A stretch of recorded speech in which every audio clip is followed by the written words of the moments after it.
Punjabi radio USA ਸੁਣ ਰਹੇ ਸਾਰੇ ਹੀ ਮਾਣਯੋਗ ਅਤੇ ਸਤਿਕਾਰਯੋਗ ਸਰੋਤਿਆਂ ਨੂੰ ਬਹੁਤ ਹੀ ਪਿਆਰ ਸਤਿਕਾਰ ਸਹਿਤ ਦੋਨੋਂ ਜੋੜ ਕੇ ਨਿੱਘੀ ਜਿਹੀ ਸਤਿ ਸ੍ਰੀ ਅਕਾਲ ਸਭ ਨੂੰ ਜੀ ਆਇਆਂ ਨੂੰ ਆਖਦੇ ਹਾਂ। ਸੋ ਤੇ ਪ੍ਰੋਗਰਾਮ ਅਪਡੇਟ ਅਮਰੀਕਾ ਲੈ ਕੇ ਹਾਜ਼ਰ ਹੋ ਚੁੱਕੇ ਹਾਂ। ਅਪਡੇਟ ਅਮਰੀਕਾ ਪ੍ਰੋਗਰਾਮ ਦੇ ਵਿੱਚ ਤੁਹਾਡੇ ਲਈ ਜਿਹੜੇ ਅੱਜ ਦੇ ਵਾਰ ਦੇ ਇਸ ਪ੍ਰੋਗਰਾਮ ਜਿਹੜੀਆਂ ਟਰੱਕਿੰਗ ਦੇ ਨਾਲ ਜੁੜੀਆਂ ਗਤੀਵਿਧੀਆਂ ਜਿਹੜੀਆਂ ਖਬਰਾਂ ਆ ਉਹ ਆਪਾਂ ਤੁਹਾਡੇ ਲਈ ਪੇਸ਼ ਕਰਦੇ ਹਾਂ। ਉਸ ਦੇ ਨਾਲ ਜਿਹੜੀਆਂ ਵੀ ਕੁਛ ਅਹਿਮ ਖਬਰਾਂ ਹੁੰਦੀਆਂ ਉਸ ਦੇ ਬਾਰੇ ਵੀ ਆਪਾਂ ਤੁਹਾਨੂੰ ਜਾਣਕਾਰੀ ਦਿੰਦੇ ਹਾਂ ਅਤੇ ਟਰੱਕਿੰਗ ਇੰਡਸਟਰੀ ਦੇ ਬਾਰੇ ਵਿਸਥਾਰ ਦੇ ਵਿੱਚ ਜਿਹੜੀ ਜਾਣਕਾਰੀ ਦੇਣ ਦੇ ਲਈ ਉਹਨਾਂ ਖਬਰਾਂ ਉੱਤੇ ਨਜ਼ਰ ਬਣਾਉਣ ਦੇ ਲਈ ਆਪਣੇ ਨਾਲ ਜੁੜਦੇ ਨੇ ਰਮਨ ਸਿੰਘ ਢਿੱਲੋਂ ਜੀ। ਇਸ ਟਾਈਮ ਆਪਣੇ ਨਾਲ ਜੁੜ ਚੁੱਕੇ ਨੇ। ਰਮਨ ਜੀ ਨਿੱਘੀ ਜੀ ਆਇਆਂ ਨੂੰ ਪਿਆਰ ਭਰੀ ਸਤਿ ਸ੍ਰੀ ਅਕਾਲ ਜੀ। ਸਤਿ ਸ੍ਰੀ ਅਕਾਲ ਜੀ ਸਾਰੇ ਸੁਣਨ ਵਾਲਿਆਂ ਨੂੰ ਸਤਿ ਸ੍ਰੀ ਅਕਾਲ। ਅਤੇ ਸੋਚੋ ਸਾਡੇ ਅੱਜ ਦੇ ਇਸ ਪ੍ਰੋਗਰਾਮ ਅਪਡੇਟ ਅਮਰੀਕਾ ਨੂੰ ਸਪਾਂਸਰ ਕਰਦੇ ਨੇ ਖਾਲਸਾ ਇੰਸ਼ੋਰੈਂਸ ਏਜੰਸੀ ਵਾਲੇ, ਜਿਨ੍ਹਾਂ ਦੇ ਕੋਲੋਂ ਤੁਸੀਂ ਹਰ ਇੱਕ ਤਰੀਕੇ ਦੀ ਇੰਸ਼ੋਰੈਂਸ ਕਰਵਾ ਸਕਦੇ ਹੋ। ਇੰਸ਼ੋਰੈਂਸ ਬਾਰੇ ਪਤਾ ਕਰਨ ਲਈ ਕਾਲ ਕਰ ਸਕਦੇ ਹੋ ਨੰਬਰ 408-272-2500 ਦੇ ਉੱਤੇ। ਇਸ ਦੇ ਨਾਲ ਸੰਤੋਖ ਸਿੰਘ ਪਰਮਜੀਤ ਕੌਰ ਵਾਸੀ ਫਰੀਮੌਂਟ ਤੋਂ, ਨਿਰਜੀਤ ਸਿੰਘ ਕੁਲਵੰਤ ਕੌਰ ਪੱਡਾ ਰੋਜ਼ਵੈਲ ਤੋਂ, ਮਨਜੀਤ ਸਿੰਘ ਨਰਿੰਦਰ ਕੌਰ ਕਲਾਰਕ ਕਲੋਵਿਸ ਤੋਂ, ਬਿੰਦਰ ਧਾਲੀਵਾਲ ਬੇਕਰਸਫੀਲਡ ਤੋਂ, ਜਰਨੈਲ ਸਿੰਘ ਜੌਹਲ ਲਿਨਵੁੱਡ ਤੋਂ, ਗੁਰਚਰਨ ਸਿੰਘ ਬੇਕਰਸਫੀਲਡ ਤੋਂ, ਸਟੋਨ ਕ੍ਰੀਕ ਪਾਰਕ ਵਾਲੇ ਸੀਨੀਅਰਜ਼ ਬਜ਼ੁਰਗ ਬੇਕਰਸਫੀਲਡ ਤੋਂ, ਦਰਸ਼ਨ ਸਿੰਘ ਸੇਖੋਂ ਬੇਕਰਸਫੀਲਡ ਤੋਂ, ਬੀਸਲਾ ਪਰਿਵਾਰ ਫਰੈਜ਼ਨੋ ਤੋਂ, ਅਮਰਜੀਤ ਸਿੰਘ ਸਟਾਕਟਨ ਤੋਂ, ਕਰਨੈਲ ਸਿੰਘ ਰੰਧਾਵਾ ਸੈਕਰਾਮੈਂਟੋ ਤੋਂ, ਅਤੇ north American Punjabi trucking association ਵਾਲੇ GoNAPTA.org ਵਾਲੇ। ਇਹਨਾਂ ਸਾਰਿਆਂ ਦਾ ਅਸੀਂ ਬਹੁਤ ਬਹੁਤ ਧੰਨਵਾਦ ਕਰਦੇ ਹਾਂ। ਜੇਕਰ ਤੁਸੀਂ ਜਾਂ ਕੋਈ ਹੋਰ ਕਾਰੋਬਾਰ ਇਸ ਪ੍ਰੋਗਰਾਮ ਨੂੰ ਸਪਾਂਸਰ ਕਰਨਾ ਚਾਹੁੰਦੇ ਹੋ ਸੰਪਰਕ ਕਰ ਸਕਦੇ ਹੋ 408-722-7698 ਦੇ ਉੱਤੇ। ਅੱਜ ਦੇ ਜਿੱਦਾਂ ਆਪਾਂ ਪਿਛਲੇ ਹਫ਼ਤੇ ਦੱਸ ਕੇ ਗਏ ਸੀਗੇ ਵੀ ਅੱਜ ਦੇ ਪ੍ਰੋਗਰਾਮ ਦੇ ਵਿੱਚ ਤੁਹਾਡੀਆਂ ELD ਦੇ ਨਾਲ ਸੰਬੰਧਿਤ ਜਿਹੜੀਆਂ ਕਾਲਸ ਆ ਉਹ ਵੀ ਆਪਾਂ ਲਵਾਂਗੇ। ਪਰ ਉਸ ਤੋਂ ਪਹਿਲਾਂ ਜਿਹੜੀਆਂ ਕੁਛ ਅਹਿਮ ਖਬਰਾਂ ਜਿਹੜੀਆਂ ਚੱਲ ਰਹੀਆਂ ਨੇ ਜਿਹੜੀਆਂ ਟਰੱਕਿੰਗ ਇੰਡਸਟਰੀ ਦੇ ਨਾਲ ਆ ਅਤੇ ਜਿਹੜੀਆਂ ਅਮਰੀਕਾ ਦੇ ਨਾਲ ਜੁੜੀਆਂ ਹੋਈਆਂ ਆ ਉਹ ਆਪਾਂ ਤੁਹਾਡੇ ਸਾਰਿਆਂ ਦੇ ਨਾਲ ਜਿਹੜੀਆਂ ਉਹ ਸਾਂਝੀਆਂ ਕਰ ਦਿੰਦੇ ਹਾਂ। ਜੇ ਸ਼ੁਰੂਆਤ ਕਰਦੇ ਹਾਂ ਅੱਜ ਦੀ ਜਿਹੜੀ ਪਹਿਲੀ ਖਬਰ ਤੋਂ, ਅਤੇ ਸਭ ਨੂੰ ਹੀ ਪਤਾ ਹੈ ਵੀ ਜਿਹੜਾ ਇਮੀਗ੍ਰੇਸ਼ਨ ਦਾ ਜਿਹੜਾ ਰਾਈਟ ਨਾ ਉਹ ਰੌਲਾ ਆ ਅਤੇ ਖਾਸ ਕਰਕੇ ਜਿਹੜੇ ਬੱਚਿਆਂ ਦਾ ਪਰਿਵਾਰਾਂ ਦੇ ਨਾਲੋਂ ਅਲੱਗ ਕਰ ਦੇਣ ਦਾ ਜਿਹੜਾ ਮਸਲਾ ਆ ਉਹ ਪੂਰਾ ਗਰਮਾਇਆ ਹੋਇਆ ਆ। ਪਿਛਲੇ ਦਿਨਾਂ ਦੇ ਵਿੱਚ ਰਾਸ਼ਟਰਪਤੀ ਟਰੰਪ ਅਤੇ ਜਿਹੜੇ ਡਿਪਾਰਟਮੈਂਟ ਆਫ ਹੋਮਲੈਂਡ ਸਿਕਿਉਰਿਟੀ ਦੇ ਸਕੱਤਰ ਨੇ ਨੀਲਸਨ, ਉਹਨਾਂ ਨੇ ਕਿਹਾ ਸੀਗਾ ਵੀ ਅਸੀਂ ਜਿਹੜੇ ਇਹ ਬੱਚਿਆਂ ਨੂੰ ਸੈਪਰੇਟ ਕਰਨ ਵਾਲੇ ਮਸਲੇ ਦੇ ਉੱਤੇ ਸਾਡੇ ਹੱਥ ਬੱਝੇ ਨੇ, ਅਸੀਂ ਕੁਛ ਨਹੀਂ ਕਰ ਸਕਦੇ। ਜੇ ਕਾਂਗਰਸ ਚਾਹੇ ਤਾਂ ਉਹੀ ਕੁਛ ਇਸ ਦੇ ਵਿੱਚ ਤਬਦੀਲੀ ਲਿਆ ਸਕਦੀ ਆ, ਪਰ ਉਸ ਤੋਂ ਬਾਅਦ ਦੇ ਵਿੱਚ ਦਬਾਅ ਇੰਨਾ ਕੁ ਜ਼ਿਆਦਾ ਪ੍ਰਸ਼ਾਸਨ ਦੇ ਉੱਤੇ ਸਰਕਾਰ ਦੇ ਉੱਤੇ ਬਣਿਆ ਅਤੇ ਰਾਸ਼ਟਰਪਤੀ ਟਰੰਪ ਨੂੰ ਫਿਰ ਪਤਾ ਲੱਗਾ ਵੀ ਉਹਨਾਂ ਕੋਲ ਵੀ ਜਿਹੜਾ ਇੱਕ ਐਗਜ਼ੀਕਿਊਟਿਵ ਆਰਡਰ ਦੀ ਪਾਵਰ ਹੈਗੀ ਆ, ਤਾਕਤ ਹੈਗੀ ਆ, ਅਤੇ ਉਸ 'ਤੇ ਵਰਤਦਿਆਂ ਉਹਨਾਂ ਨੇ ਜਿਹੜੀ ਫੈਮਿਲੀ ਸੈਪਰੇਸ਼ਨ ਆ ਉਸ ਨੂੰ ਖ਼ਤਮ ਕਰ ਦਿੱਤਾ। ਉਸ ਨੂੰ ਜਿਹੜਾ ਬੱਚਿਆਂ ਨੂੰ ਮਾਪਿਆਂ ਦੇ ਨਾਲੋਂ ਅਲੱਗ ਕਰਨਾ ਬੰਦ ਕਰ ਦਿੱਤਾ। ਅਤੇ ਹੁਣ ਜਿਹੜੀ ਇੱਕ ਨਵੀਂ ਰਿਪੋਰਟ ਜਿਹੜੀ ਸਾਹਮਣੇ ਆਈ ਹੈ ਜਿਸ ਦੇ ਵਿੱਚ ਰਾਈਟ ਨਾਓ ਜਿਹੜੇ 2300 ਤੋਂ ਵੱਧ ਦੱਸੇ ਜਾ ਰਹੇ ਨੇ ਜਿਹੜੇ ਬੱਚੇ ਪਰਿਵਾਰਾਂ ਦੇ ਨਾਲੋਂ ਅਲੱਗ ਕੀਤੇ ਗਏ ਨੇ। ਇਸ ਰਿਪੋਰਟ ਦੇ ਅਨੁਸਾਰ ਜਿਹੜੀ ਬਾਰਡਰ ਪੈਟਰੋਲ ਵਾਲੇ ਹੈਗੇ ਆ ਉਹਨਾਂ ਦੇ ਵੱਲੋਂ ਕਸਟਮ ਐਂਡ ਬਾਰਡਰ ਪ੍ਰੋਟੈਕਸ਼ਨ ਵਾਲੇ, ਉਹਨਾਂ ਨੇ ਕਿਹਾ ਵੀ ਇਹ ਸਾਰੇ ਬੱਚਿਆਂ ਨੂੰ ਆਪਣੇ ਜਿਹੜੇ ਆ ਪਰਿਵਾਰਾਂ ਦੇ ਨਾਲ ਉਹਨਾਂ ਦੇ ਮਾਪਿਆਂ ਦੇ ਨਾਲ ਜਿਹੜਾ ਆ ਉਹ ਮਿਲਾ ਦਿੱਤਾ ਜਾਊਗਾ, ਉਹਨਾਂ ਨੂੰ ਵਾਪਸ ਕਰ ਦਿੱਤਾ ਜਾਊਗਾ। ਕਿਉਂਕਿ ਇਹ ਵੀ ਇੱਕ ਰੌਲਾ ਬਣਿਆ ਪਿਆ ਸੀਗਾ ਉਸ ਐਗਜ਼ੀਕਿਊਟਿਵ ਆਰਡਰ ਜਿਹੜੇ ਆ ਸਾਈਨ ਕਰਨ ਤੋਂ ਬਾਅਦ ਦੇ ਵਿੱਚ ਵੀ ਪਤਾ ਨਹੀਂ ਇਹ ਬੱਚੇ ਵਾਪਸ ਮਿਲਣਗੇ ਨਹੀਂ ਮਿਲਣਗੇ, ਕਿ ਜਿਹੜੇ ਨਵੇਂ ਬੱਚੇ ਆ ਰਹੇ ਆ ਉਹਨਾਂ ਨੂੰ ਹੀ ਜਿਹੜਾ ਸੈਪਰੇਟ ਨਹੀਂ ਕੀਤਾ ਜਾਊਗਾ। ਆਈ ਥਿੰਕ ਕਈ ਲੋਕਾਂ ਨੇ ਇਹ ਜਿਹੜੀ ਖਬਰ ਸੁਣ ਕੇ ਇੱਕ ਹਿਸਾਬ ਦੇ ਨਾਲ ਸੁੱਖ ਦਾ ਸਾਹ ਲਿਆ ਆ। ਹੱਦ ਜਿਹੜੀ ਆ ਕਈ ਵਾਰੀ ਇੱਦਾਂ ਹੋ ਜਾਂਦੀ ਆ। ਇੱਕ ਜਿਹੜੀ ਓਰੇਗਨ ਦੀ DMV ਦੀ ਇੱਕ ਇੰਪਲਾਈ ਸੀ, ਉਸ ਨੇ ਤਾਂ ਇੰਨੀ ਕੁ ਜ਼ਿਆਦਾ ਜਿਹੜੀ ਆ ਇਹ ਜਿਹੜੇ ਬੱਚਿਆਂ ਦੇ ਉੱਤੇ ਅਤੇ ਜਿਹੜੇ ਇਲੀਗਲ ਕੰਧ ਟੱਪ ਕੇ ਜਾਂ ਬਾਰਡਰ ਟੱਪ ਕੇ ਆਉਣ ਦੀ ਕੋਸ਼ਿਸ਼ ਕਰ ਰਹੇ ਆ ਉਹਨਾਂ ਨੂੰ ਕਿਹਾ ਸੀਗਾ ਵੀ ਇਹਨਾਂ ਨੂੰ ਗੋਲੀ ਮਾਰ ਦਿਓ। ਅਤੇ ਹੁਣ ਕਹਿੰਦੇ ਆ ਵੀ ਉਸ ਓਰੇਗਨ ਦੀ ਜਿਹੜੀ DMV ਦੀ ਇੰਪਲਾਈ ਆ ਉਸ ਦੀ ਜਿਹੜੀ ਜੋਬ ਆ ਹੁਣ ਖਤਰੇ 'ਚ ਆ, ਸ਼ਾਇਦ ਉਸ ਨੂੰ ਹੁਣ ਸਸਪੈਂਡ ਕਰ ਦਿੱਤਾ ਗਿਆ ਆ। ਇੱਕ ਲਾਅ ਮੇਕਰ ਜਿਹੜੇ ਆ ਉਹਨਾਂ ਨੇ ਇਹ ਬਿਆਨ ਦਿੱਤਾ ਸੀਗਾ ਵੀ ਇਹ ਕਿਹੜਾ ਜਿਹੜੇ ਬੱਚੇ ਆ ਉਹ ਟੈਕਸਸ ਜਾਂ ਆਈਡਾਹੋ ਦੇ ਨੇ, ਵੀ ਅਸੀਂ ਕਿਉਂ ਇਹਨਾਂ ਦੇ ਪ੍ਰਤੀ ਜਿਹੜਾ ਫਿਕਰ ਕਰ ਰਹੇ ਹਾਂ, ਇਹ ਬਾਹਰੋਂ ਆ ਰਹੇ ਨੇ ਅਤੇ ਇਹ ਆਪਣੇ ਬੱਚੇ ਨਹੀਂ ਆ, ਇਸ ਲਈ ਜਿੱਦਾਂ ਵੀ ਇਹਨਾਂ ਨੂੰ ਸੈਪਰੇਟ ਕਰਨਾ ਆ ਉਹ ਕਰੀ ਚੱਲੋ। ਪਰ ਆਮ ਲੋਕਾਂ ਦੇ ਵਿੱਚ ਜਿਹੜਾ ਕਹਿ ਸਕਦੇ ਹਾਂ, ਕਿਉਂਕਿ ਪਰਿਵਾਰਕ ਲੋਕ ਹੁੰਦੇ ਨੇ, ਬੱਚੇ ਆਲਮੋਸਟ ਸਾਰਿਆਂ ਦੇ ਹੀ ਹੈਗੇ ਨੇ, ਇਸ ਕਰਕੇ ਲੋਕਾਂ ਨੂੰ ਇਹ ਗੱਲਾਂ ਜਿਹੜੀਆਂ ਜ਼ਿਆਦੀਆਂ ਚੁੱਭ ਰਹੀਆਂ ਸੀਗੀਆਂ। ਅਤੇ ਆਈ ਥਿੰਕ ਇਹ ਪ੍ਰਸ਼ਾਸਨ ਦਾ ਜਿਹੜਾ ਫੈਸਲਾ ਆ ਚੰਗਾ ਆ। ਹਾਂ, ਅਤੇ ਇਹ ਗੱਲ ਡੈਫੀਨੇਟਲੀ ਆ ਵੀ ਆਲਮੋਸਟ ਮੇਰੇ ਹਿਸਾਬ ਦੇ ਨਾਲ ਮੈਜੋਰਟੀ ਜਿਹੜੇ ਲੋਕ ਆ ਉਹ ਮੰਨਦੇ ਨੇ ਵੀ ਜਿਹੜੀ ਗੈਰ ਕਾਨੂੰਨੀ ਢੰਗ ਦੇ ਨਾਲ ਲੋਕ ਇੱਥੇ ਆ ਰਹੇ ਨੇ ਉਹ ਰੁਕਣਾ ਚਾਹੀਦਾ ਆ। ਹਾਂ, ਪਰ ਜਿਹੜਾ ਆ ਗਿਆ ਆ ਉਸ ਨੂੰ ਇੱਦਾਂ ਪਰਿਵਾਰਾਂ ਦੇ ਵਿੱਚ ਤੋੜ ਵਿਛੋੜਾ ਜਿਹੜਾ ਆ ਉਹ ਨਾ ਹੋਵੇ। ਇਹ ਜਿਹੜੀ ਚੀਜ਼ ਆ ਉਸ ਦਾ ਧਿਆਨ ਰੱਖਣ ਦੀ ਜ਼ਰੂਰਤ ਆ। ਪਰ ਲਾਜ਼ ਜਿਹੜੇ ਆ ਉਹ ਸਖਤੀ ਦੇ ਨਾਲ ਇਨਫੋਰਸ ਕਰਨ ਦੇ ਵਿੱਚ ਮੇਰੇ ਹਿਸਾਬ ਦੇ ਨਾਲ ਬਹੁਤੇ ਲੋਕ ਉਹ ਹੱਕ ਦੇ ਵਿੱਚ ਹੈਗੇ ਨੇ।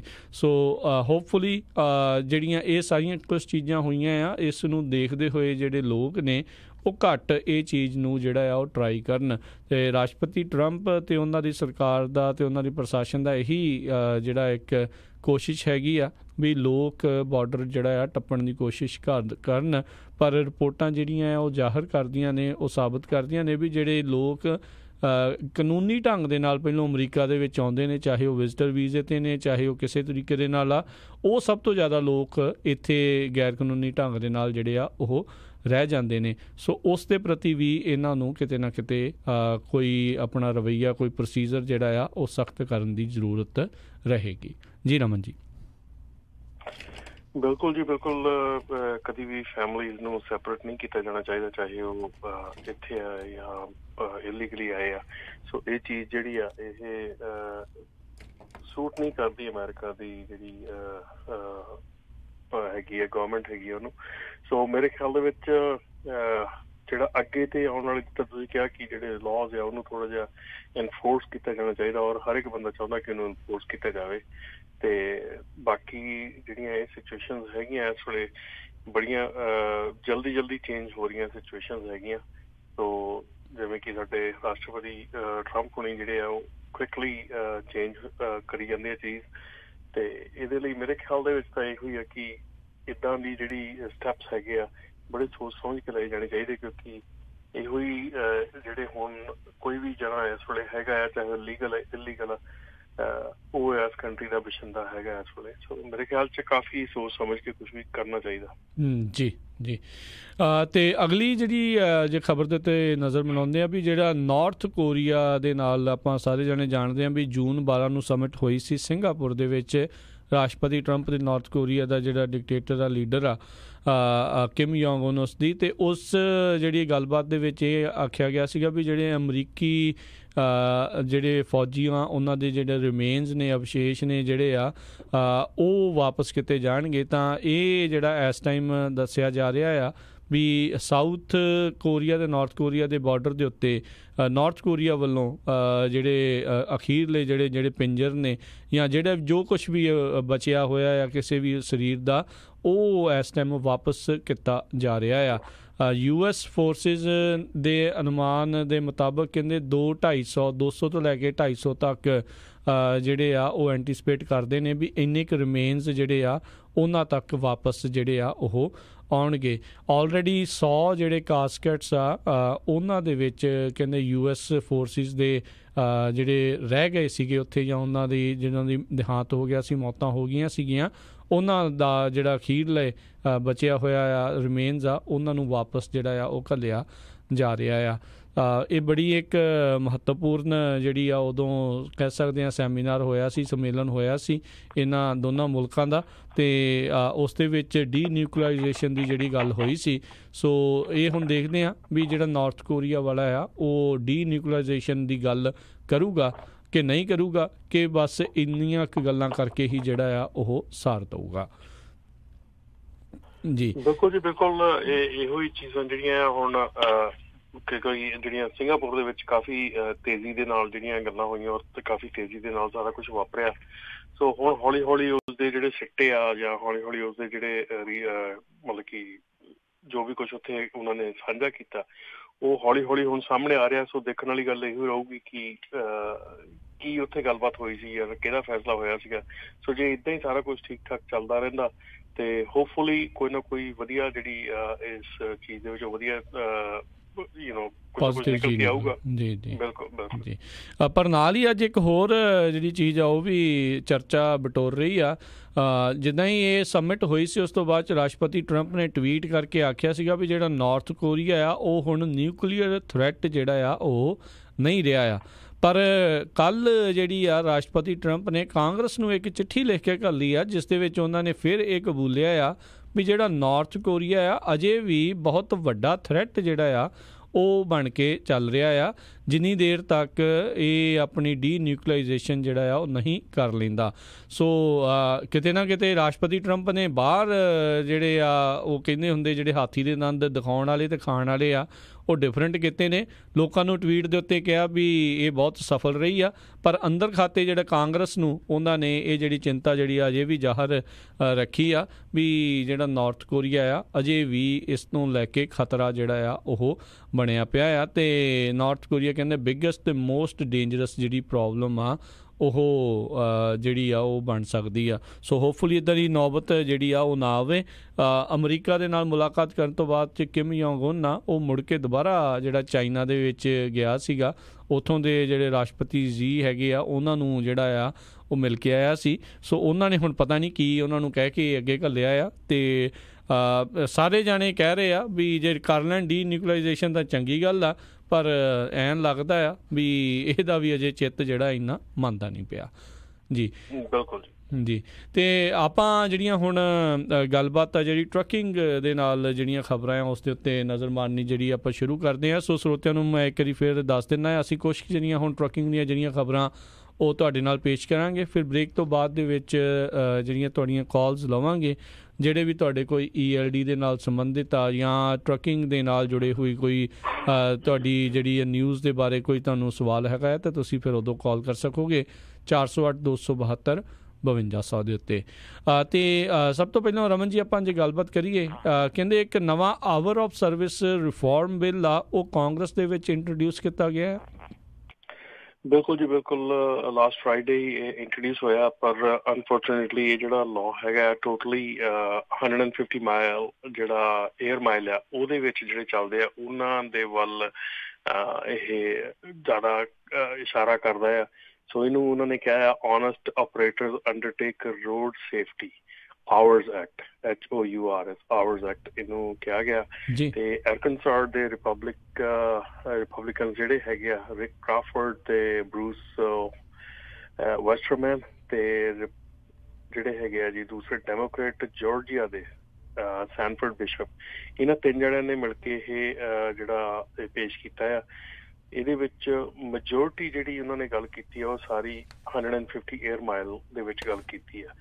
ਪਰ ਜਿਹੜੀ ਆਵਰਸ ਆਫ ਸਰਵਿਸ ਰਿਫਾਰਮ ਆ, ਜਿਹੜੇ hours of service HOS reform ਜਿਹਨੂੰ ਕਿਹਾ ਜਾਂਦਾ ਆਵਰਸ ਆਫ ਸਰਵਿਸ ਰਿਫਾਰਮ, ਉਹ ਇੱਕ ਹੁਣ ਮੇਨ ਮੁੱਦਾ ਜਿੱਦਾਂ ਕਿ ਆਪਾਂ ਕਾਫੀ ਵਾਰੀ ਪਿਛਲੀ ਵਾਰੀ ਵੀ ਇਹ ਗੱਲ ਕੀਤੀ ਹੈ ਕਿ ਇਹ ਮੇਨ ਮੁੱਦਾ ਬਣਦਾ ਜਾ ਰਿਹਾ ਹੁਣ। ਔਰ ਹਰ ਇੱਕ ਦੀ ਇਹ ਇੱਛਾ ਆ, ਸਾਡੀ ਵੀ ਐਜ਼ ਜਿਹੜੀ ਨੈਪਟਾ ਦੇ ਵੱਲੋਂ ਵੀ ਇਹ ਇੱਛਾ ਹੈਗੀ ਆ ਕਿ ਜਿਹੜੀ ਆਵਰਸ ਆਫ ਸਰਵਿਸ ਆ ਉਹਨੂੰ ਰਿਫਾਰਮ ਕੀਤਾ ਜਾਵੇ। ਤੇ ਇਹਦੇ ਵਿੱਚ ਥੋੜਾ ਜਿਹਾ ਪ੍ਰੈਸ਼ਰ ਜਿਹੜਾ ਹੁਣ ਉਹ ਪੈ ਰਿਹਾ ਆ FMCSA ਦੇ ਉੱਤੇ ਕਿ ਜਿਹੜੀ ਸਲੀਪਰ ਬਰਥ ਜਾਂ ਸਪਲਿਟ ਸਲੀਪਰ ਬਰਥ ਰੂਲ ਜਿਹੜਾ ਆ, ਜਿਹੜੀ ਕਿ ਸਟੱਡੀ ਚੱਲ ਰਹੀ ਸੀਗੀ, ਉਹ ਰੂਲ ਜਿਹੜਾ ਉਹ ਛੇਤੀ ਤੋਂ ਛੇਤੀ ਜਿਹੜਾ ਉਹ ਲਾਗੂ ਕੀਤਾ ਜਾਵੇ ਜਾਂ ਪੁਸ਼ ਕੀਤਾ ਜਾਵੇ। ਸੋ ਉਹਨੂੰ ਕਿਸੇ ਨਾ ਕਿਸੇ ਤਰੀਕੇ ਦੇ ਨਾਲ ਜਿਹੜਾ ਇਹ HOS ਰਿਫਾਰਮ ਆ ਉਹਦੇ ਵਿੱਚ FMCSA ਤੇ ਜ਼ੋਰ ਪਾਇਆ ਜਾ ਰਿਹਾ ਕਿ ਥੋੜਾ ਜਿਹਾ ਇਹਨੂੰ ਸਪੀਡ ਅਪ ਕੀਤਾ ਜਾਵੇ ਤਾਂ ਕਿ ਜਿਹੜਾ ਸਪਲਿਟ ਸਲੀਪਰ ਬਰਥ ਰੂਲ ਹੈਗਾ ਉਹਨੂੰ ਛੇਤੀ ਚੇਂਜ ਕੀਤਾ ਜਾਵੇ। ਜਿਹੜਾ ਹੁਣ ਹੈਗਾ ਉਹ ਹੈਗਾ ਕਿ 10 ਆਵਰ ਸਲੀਪ ਆ। ਜਿਹੜੀ ਸਟੱਡੀ ਚੱਲ ਰਹੀ ਆ ਉਹ ਇਹ ਆ ਕਿ ਕਿਸੇ ਵੀ ਟਾਈਮ ਉਹ 10 ਆਵਰ ਦੀ ਜਿਹੜੀ ਸਲੀਪ ਹੈਗੀ ਆ ਉਹ ਬ੍ਰੇਕਅਪ ਕੀਤੀ ਜਾ ਸਕੇ 5-5 ਘੰਟਿਆਂ 'ਚ ਜਾਂ 4-6 ਘੰਟਿਆਂ ਦੇ ਵਿੱਚ ਜੀ। ਸੋ ਇਹਦੇ ਉੱਤੇ ਜਿਹੜਾ ਜ਼ਿਆਦਾ ਮੇਜਰ ਜਿਹੜਾ ਕੰਮ ਆ ਉਹ ਮਤਲਬ ਕਿ ਸਪੀਡ ਅਪ ਕਰਨ ਦੀ ਕੋਸ਼ਿਸ਼ ਕੀਤੀ ਜਾ ਰਹੀ ਹੈ।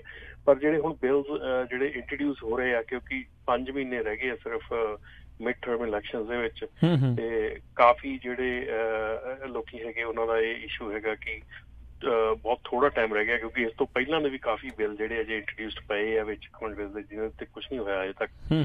ਸੋ ਇਸ ਬਿੱਲ ਦੇ ਉੱਤੇ ਵੀ ਹੋਪਫੁਲੀ ਜੇ ਕੁਛ ਨਾ ਕੁਛ ਜਿਹੜਾ ਆ ਉਹ ਕੀਤਾ ਜਾਵੇ ਕਿ ਇਹਦੇ ਵਿੱਚ, ਕਿਉਂਕਿ ਇਹ ਆਪਣੇ ਲੌਂਗ ਹਾਲ ਡਰਾਈਵਰ ਲਈ ਬਿਲਕੁਲ ਨਹੀਂ ਹੈਗਾ, ਇਹ ਆਪਣੇ ਤੇ ਐਪਲੀਕੇਬਲ ਨਹੀਂ ਹੁੰਦਾ।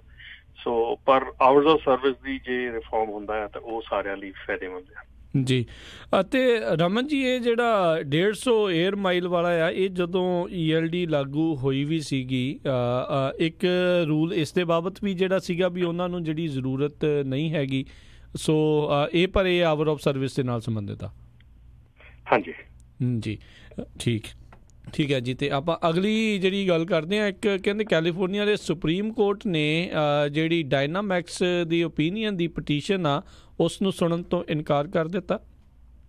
ਬਿਲਕੁਲ ਜੀ ਬਿਲਕੁਲ। ਜਿੱਦਾਂ ਇਹ April 30 ਨੂੰ 2018 ਦੇ ਵਿੱਚ ਇਹ ਬਹੁਤ ਵੱਡਾ ਜਿਹੜਾ supreme court California supreme court ਨੇ ਜਿਹੜਾ ਡਿਸੀਜਨ ਦਿੱਤਾ ਸੀਗਾ ਡਾਇਨਾਮਿਕ ਸੈਪਰੇਸ਼ਨਸ ਵਰਸਸ ਸੁਪੀਰੀਅਰ ਕੋਰਟ ਸੀਗਾ, ਕਿ ਜਿਹਦੇ ਵਿੱਚ ਕਿ ਕੋਰਟ ਨੇ ਗਾਈਡੈਂਸ ਦਿੱਤੀ ਸੀਗੀ ਕਿ adoption of ABC test rule ਜਿਹੜਾ ਆ ਕਿ ਇਹ ਵਰਕਰ ਤੁਹਾਡਾ ਜਿਹੜਾ ਹੈਗਾ EMPLOYEE ਆ ਕਿ ਓਨਰ ਆਪਰੇਟਰ ਆ। ਸੋ ਉਹਨੂੰ ਪਤਾ ਕਰਨ ਲਈ ਉਹਨਾਂ ਨੇ ABC ਟੈਸਟ ਇੱਕ ਦਿੱਤਾ ਸੀਗਾ ਕਿ ਇਹ ਜੇ ਟੈਸਟ ਤੁਸੀਂ ਪਰਫਾਰਮ ਕਰੋ ਆਪਣੇ ਆਪ, ਕਿਤੇ ਤੁਸੀਂ ਦੇਖ ਸਕਦੇ ਆ ਕਿ ਇਹ ਚੀਜ਼ ਜਿਹੜੀ ਇਹ ਜਿਹੜਾ ਡਰਾਈਵਰ ਹੈਗਾ ਆ ਇਹ ਤੁਹਾਡਾ ਓਨਰ ਆਪਰੇਟਰ ਹੈ ਜਾਂ ਤੁਹਾਡਾ EMPLOYEE ਆ। ਸੋ ਉਹ ਉਹਨਾਂ ਨੂੰ ਦੁਬਾਰਾ ਸੁਣਨ ਵਾਸਤੇ ਕਿਹਾ ਸੀਗਾ, ਉਹਨਾਂ ਨੂੰ ਦੁਬਾਰਾ ਉਹਨੂੰ ਉੱਤੇ ਧਿਆਨ ਦੇਣ ਲਈ ਕਿਹਾ ਸੀਗਾ, ਪਰ ਉਹਨਾਂ ਨੇ ਮਨਾ ਕਰਤਾ ਸੁਪਰੀਮ ਕੋਰਟ ਨੇ, ਕੈਲੀਫੋਰਨੀਆ ਸੁਪਰੀਮ ਕੋਰਟ ਨੇ।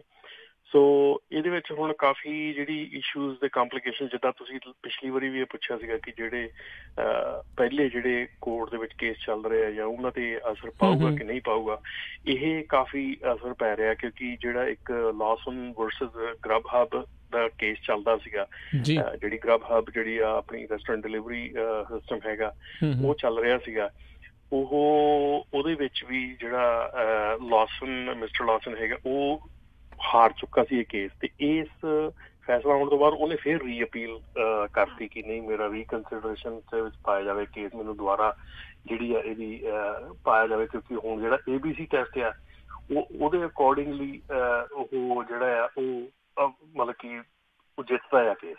ਸੋ ਇਹ ਕਾਫੀ ਜਿਹੜਾ ਆ ਹੁਣ ਫਰਕ ਪੈਣ ਵਾਲਾ ਆ, ਫਰਕ ਪੈ ਰਿਹਾ ਆ ਕਾਫੀ ਜਿਹੜੇ ਐਗਜ਼ਿਸਟਿੰਗ ਕੇਸ ਹੋਣ ਦੇ ਵਿੱਚ, ਜਿਹੜੇ ਆਉਣ ਵਾਲੇ ਕੇਸ ਤਾਂ ਹੈਗੇ ਪਰ ਐਗਜ਼ਿਸਟਿੰਗ ਕੇਸ ਤੋਂ ਪਹਿਲਾਂ ਜਿਹੜਾ ਬੋਰੇਲੋ ਟੈਸਟ ਹੁੰਦਾ ਸੀਗਾ ਉਹਦੇ ਅਕੋਰਡਿੰਗਲੀ ਇਹ ਕੇਸ ਹਾਰ ਚੁੱਕਾ ਸੀਗਾ, ਜਿਹੜਾ ਲਾਸਨ ਸੀ ਵਰਸਸ ਗਰਬ ਹਬ ਆਲਮੋਸਟ ਹਾਰ ਚੁੱਕਾ ਸੀਗਾ, ਲੇਕਿਨ ABC ਟੈਸਟ ਦੇ ਅਕੋਰਡਿੰਗਲੀ ਉਹਦੀ ਜਿਹੜੀ ਆ ਉਹ ਜਿੱਤ ਹੋ ਸਕਦੀ ਹੈ।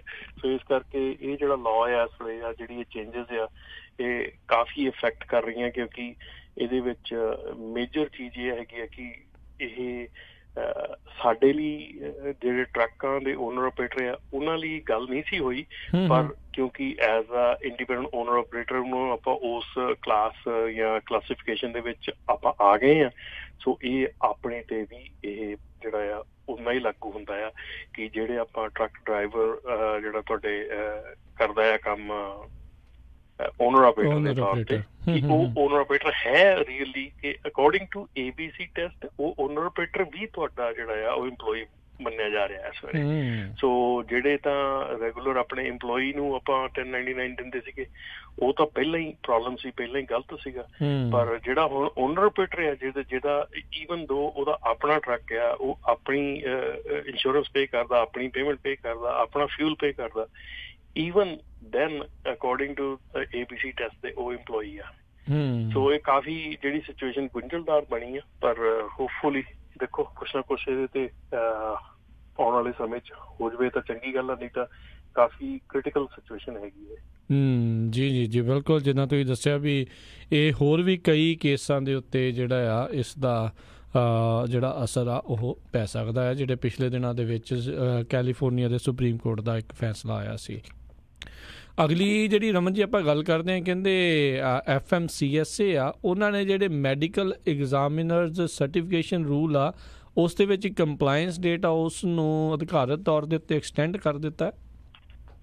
ਬਿਲਕੁਲ ਜੀ ਬਿਲਕੁਲ, ਇਹ ਕਾਫੀ ਪਿਛਲੇ ਆਪਣੇ ਸਾਲ ਤੋਂ ਹੀ ਇਹ ਪ੍ਰੋਬਲਮ ਪਈ ਸੀ ਕਿ ਜਦੋਂ FMCSA ਦੀ ਜਿਹੜੀ ਮੈਡੀਕਲ ਐਗਜ਼ਾਮੀਨਰ ਦੀ ਜਿਹੜੀ ਸਾਈਟ ਸੀਗੀ ਉਹ ਹੈਕ ਹੋ ਗਈ ਸੀ। ਸੋ ਉਹਦੇ ਹੈਕ ਹੋਣ ਤੋਂ ਬਾਅਦ ਜਿਹੜਾ ਇਹਨਾਂ ਨੇ ਇੱਕ ਇਸ ਵੇਲੇ ਜਿਹੜਾ ਰੂਲ ਹੈਗਾ ਕਿ ਤੁਹਾਨੂੰ ਡਰਾਈਵਰਸ ਨੂੰ ਮੈਡੀਕਲ ਕਾਰਡ ਆਪਣਾ ਨਾਲ ਲੈ ਕੇ ਚੱਲਣਾ ਪੈਂਦਾ ਆ ਹਰ ਟਾਈਮ। ਮੈਡੀਕਲ ਕਾਰਡ ਜਦੋਂ ਵੀ ਤੁਸੀਂ ਕਿਤੇ ਤੁਹਾਡੀ ਚੈਕਿੰਗ ਹੁੰਦੀ ਆ ਕੁਛ ਵੀ ਹੁੰਦਾ ਤੇ ਮੈਡੀਕਲ ਕਾਰਡ ਉਹ ਰਿਕੁਆਇਰ ਕਰਦੇ ਆ। ਠੀਕ ਹੈ। ਤੇ ਇਹ ਮੈਡੀਕਲ ਕਾਰਡ ਜਿਹੜਾ ਇਹਨਾਂ ਨੇ ਕਿਹਾ ਸੀਗਾ ਕਿ ਜੂਨ 22 ਆ, ਥੋੜੇ ਦਿਨ ਹੋਏ ਆ, 2 ਦਿਨ ਪਹਿਲਾਂ ਜਿਹੜੀ ਡੇਟ ਲੰਘੀ ਆ, ਜੂਨ 22 ਨੂੰ ਇਹ ਰੂਲ ਹੋਣਾ ਸੀਗਾ, ਲਾਗੂ ਹੋਣਾ ਸੀਗਾ, ਫਾਈਨਲ ਜਿਹੜਾ ਰੂਲ ਆ ਕਿ ਜਿਹਦੇ ਵਿੱਚ ਉਹਨਾਂ ਦੀ ਇਹ ਰਿਕੁਆਇਰਮੈਂਟ ਜਿਹੜੀ ਆ ਇਹ ਖਤਮ ਹੋ ਜਾਣੀ ਸੀਗੀ। ਤੁਸੀਂ ਜਿਹੜਾ ਮੈਡੀਕਲ ਕਾਰਡ ਆ ਉਹ ਨਾਲ ਲੈ ਕੇ ਚੱਲਣ ਦੀ ਜ਼ਰੂਰਤ ਨਹੀਂ ਸੀਗੀ।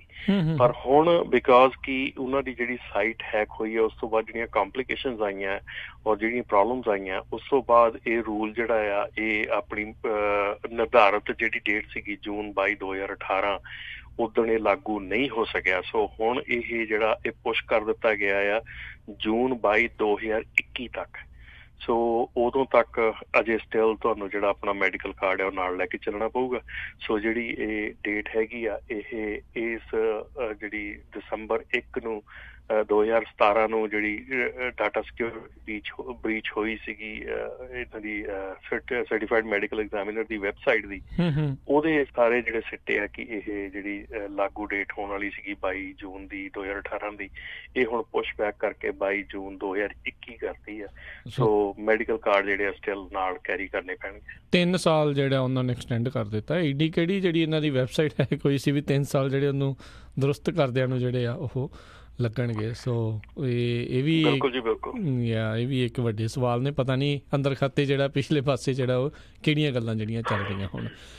ਅਗਲੀ ਜਿਹੜੀ ਰਮਨ ਜੀ ਆਪਾਂ ਖਬਰ ਦੇ ਉੱਤੇ ਜੇ ਨਜ਼ਰ ਬਣਾਉਂਦੇ ਹਾਂ ਵੀ ਜਿਹੜੇ ਵਾਇਓਮਿੰਗ ਦਾ ਸੁਪਰੀਮ ਕੋਰਟ ਆ ਉਹਨਾਂ ਨੇ ਕਹਿੰਦੇ ਜਿਹੜੇ CRST ਟਰੱਕ ਆ ਉਹਨਾਂ ਦੇ ਜਿਹੜੇ ਆ ਫੇਟਲ ਕ੍ਰੈਸ਼ ਆ ਉਸ ਦੇ ਉੱਤੇ ਜਿਹੜਾ ਰੂਲਿੰਗ ਦਿੱਤੀ ਆ।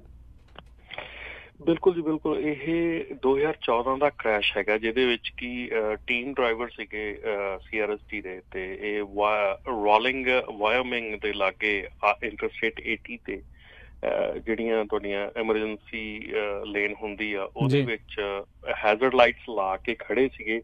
ਉਹਨਾਂ ਦੇ ਅਕੋਰਡਿੰਗਲੀ ਉਹ ਆਪਣੀ ਇੱਕ ਜਿਹੜਾ ਡਰਾਈਵਰ ਚਲਾ ਰਿਹਾ ਸੀ ਉਹ ਥੋੜਾ ਉਹਨੂੰ ਨੀਂਦ ਆ ਰਿਹਾ ਸੀਗਾ।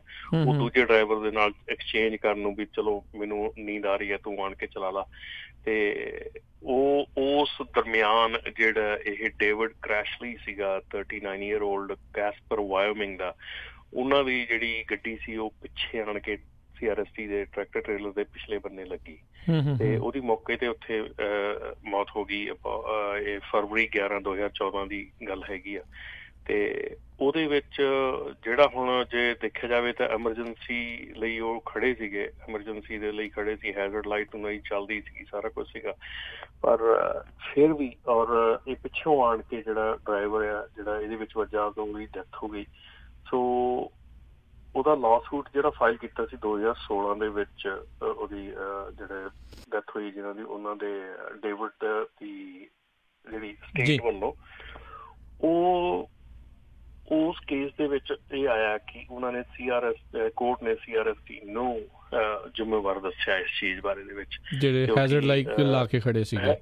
ਹਾਂ ਹਾਂਜੀ ਇਹਨੂੰ ਸੋ ਗੱਲ ਇੱਥੇ ਆਉਂਦੀ ਆ ਕਿ ਆਪਾਂ ਚਾਹੇ ਇਸ ਜਿਹੜੀ ਆ ਇਸ਼ੂ ਦੇ ਉੱਤੇ ਮੈਂ ਇਹ ਗੱਲ ਕਹਿਣੀ ਚਾਹੂੰਗਾ ਕਿ ਜਿਹੜੇ ਆਪਾਂ ਇਹ ਸੋਚ ਲੈਂਦੇ ਕਿ ਆਪਾਂ ਟਰੱਕ ਜਿਹੜਾ ਆ ਐਮਰਜੈਂਸੀ ਪਾਰਕਿੰਗ ਐਮਰਜੈਂਸੀ ਲੇਨ ਤੋਂ ਬਾਹਰ ਕੱਢ ਕੇ ਲਾਇਆ, ਐਮਰਜੈਂਸੀ ਲੇਨ 'ਚ ਲੱਗਾ, ਸਾਡੀ ਹੈਜ਼ਰਡ ਚੱਕਦੇ ਸੀ ਤੇ ਅਸੀਂ ਤਾਂ ਆਪਣੇ ਵੱਲੋਂ ਸਾਰਾ ਕੁਛ ਕੀਤਾ ਕਿ ਕਿਸੇ ਨੂੰ ਪਿੱਛੇ ਜੋ ਆ ਰਿਹਾ ਉਹਨੂੰ ਦੱਸਣ ਵਾਸਤੇ।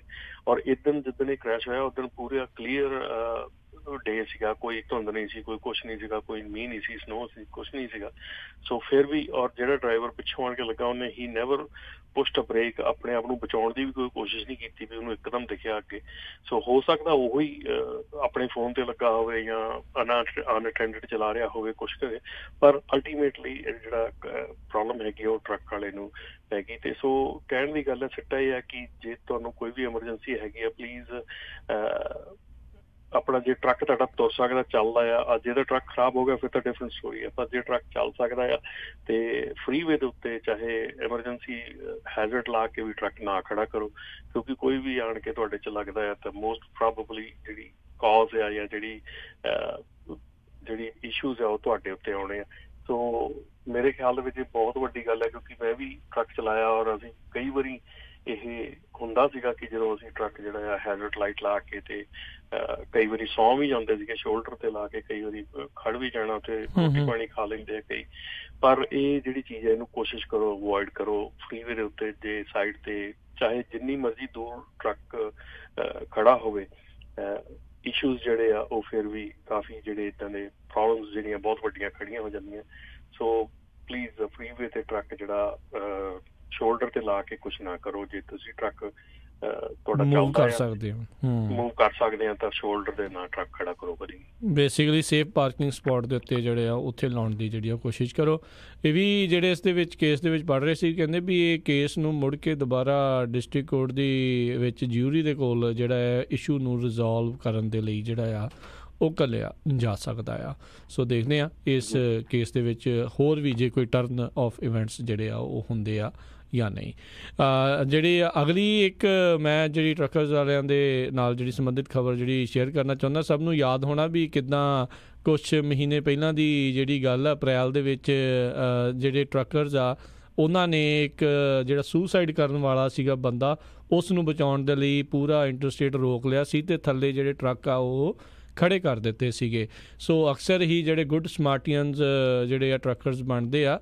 ਇਸੇ ਤਰੀਕੇ ਦੇ ਨਾਲ ਜਿਹੜੇ ਟਰੱਕਰਸ ਨੇ ਪਿਛਲੇ ਜਿਹੜੇ ਇੱਕ ਮਦਰਸ ਡੇ ਕੌਨਵੇ ਜਿਹੜਾ ਕੀਤਾ ਸੀ ਫਿਲਾਡੈਲਫੀਆ ਦੇ ਵਿੱਚ, ਮੇਕ ਅ ਵਿਸ਼ ਫਾਊਂਡੇਸ਼ਨ ਆ, ਉਸ ਦੇ ਲਈ ਉਹਨਾਂ ਨੇ ਜਿਹੜੇ 50 ਬੱਚਿਆਂ ਦੇ ਲਈ ਕੁੱਲ $5,01,337 ਜਿਹੜੇ ਆ ਉਹ ਇਕੱਠੇ ਕੀਤੇ ਜਾ। ਇਹ 29ਵਾਂ ਸਾਲਾਨਾ ਜਿਹੜਾ ਆ ਇਹ ਇਹਨਾਂ ਦਾ ਕੌਨਵੇ ਸੀ, ਜਿਹਦੇ ਵਿੱਚ ਕਹਿੰਦੇ 539 ਟਰੱਕਰਸ ਆ ਉਹਨਾਂ ਨੇ ਜਿਹੜਾ ਆ ਉਹ ਹਿੱਸਾ ਲਿਆ। ਸੋ ਮੇਕ ਏ ਵਿਸ਼ ਜਿਹੜੀ ਫਾਊਂਡੇਸ਼ਨ ਉਹ ਹੈਗੀ ਆ ਵੀ ਉਹਨਾਂ ਖਾਸ ਕਰਕੇ ਬੱਚਿਆਂ ਦੇ ਲਈ ਜਿਹੜੀ ਆ ਜਿਨ੍ਹਾਂ ਦਾ ਪਤਾ ਆ ਵੀ ਉਹ ਜਿਹੜਾ ਆ ਲੰਮਾ ਸਮਾਂ ਨਹੀਂ ਜੀ ਸਕਣਗੇ, ਅਤੇ ਉਹਨਾਂ ਦੀ ਜਿਹੜੀ ਕੋਈ ਅਖੀਰਲੀ ਇੱਛਾ ਆ ਉਸ ਨੂੰ ਉਹ ਪੂਰਾ ਕਰਨ ਦੇ ਲਈ ਜਿਹੜੀ ਮੇਕ ਏ ਵਿਸ਼ ਫਾਊਂਡੇਸ਼ਨ ਜਿਹੜੀ ਉਹ ਬਣਾਈ ਗਈ ਆ। ਸੋ ਉਹਨਾਂ ਬੱਚਿਆਂ ਦੀ ਜਿਹੜੀ ਆ ਮਦਦ ਕਰਨ ਦੇ ਲਈ ਇਹ ਟਰੱਕਰਸ ਜਿਹੜੇ ਆ ਉਹ ਅੱਗੇ ਆਏ ਸੀ ਅਤੇ 5 ਲੱਖ ਤੋਂ ਵੱਧ ਜਿਹੜੇ ਡਾਲਰ ਆ ਉਹਨਾਂ ਨੇ ਉਹ ਇਕੱਠੇ ਕੀਤੇ ਸੀ। 539 ਜਿਹੜੇ ਟਰੱਕਰਸ ਆ ਉਹਨਾਂ ਨੇ ਉਸ ਕੌਨਵੇ ਦੇ ਵਿੱਚ ਜਿਹੜਾ ਹਿੱਸਾ ਲਿਆ ਸੀ। ਪੈਨਸਿਲਵੇਨੀਆ ਦੇ ਵਿੱਚ ਇਹ ਸਾਰਾ ਕੁਛ ਜਿਹੜਾ ਆ ਉਹ ਵਾਪਰਿਆ ਸੀਗਾ। ਸੋ ਬਹੁਤ ਵਧੀਆ ਜਿਹੜੀ ਗੱਲ ਆ, ਸਮੇਂ ਦੇ ਉੱਤੇ ਜਿਹੜੇ ਟਰੱਕਰਸ ਆ ਉਹ ਗੁੱਡ ਸਮਾਰਟੀਅਨਸ ਦਾ ਕੰਮ ਆ ਉਹ ਕਰਦੇ ਰਹਿੰਦੇ ਨੇ। ਬਿਲਕੁਲ ਜੀ ਬਿਲਕੁਲ, ਇਹ ਇੱਕ ਚੀਜ਼ ਹਮੇਸ਼ਾ ਰਹੀ ਆ ਆਪਣੇ, ਔਰ ਖਾਸ ਕਰਕੇ ਆਪਣੇ ਵੀ ਜਿਹੜੇ ਆ ਇਹ ਕਾਫੀ ਇਸ ਮਾਮਲੇ ਦੇ ਵਿੱਚ ਮੈਂ ਕਹੂੰਗਾ ਕਿ ਹਿੱਸਾ ਪਾਉਣ ਦੀ ਲੋੜ ਆ, ਇਹਨੂੰ ਥੋੜ੍ਹਾ ਜਿਹਾ ਅੱਗੇ ਵਧਾਉਣ ਦੀ ਲੋੜ ਆ।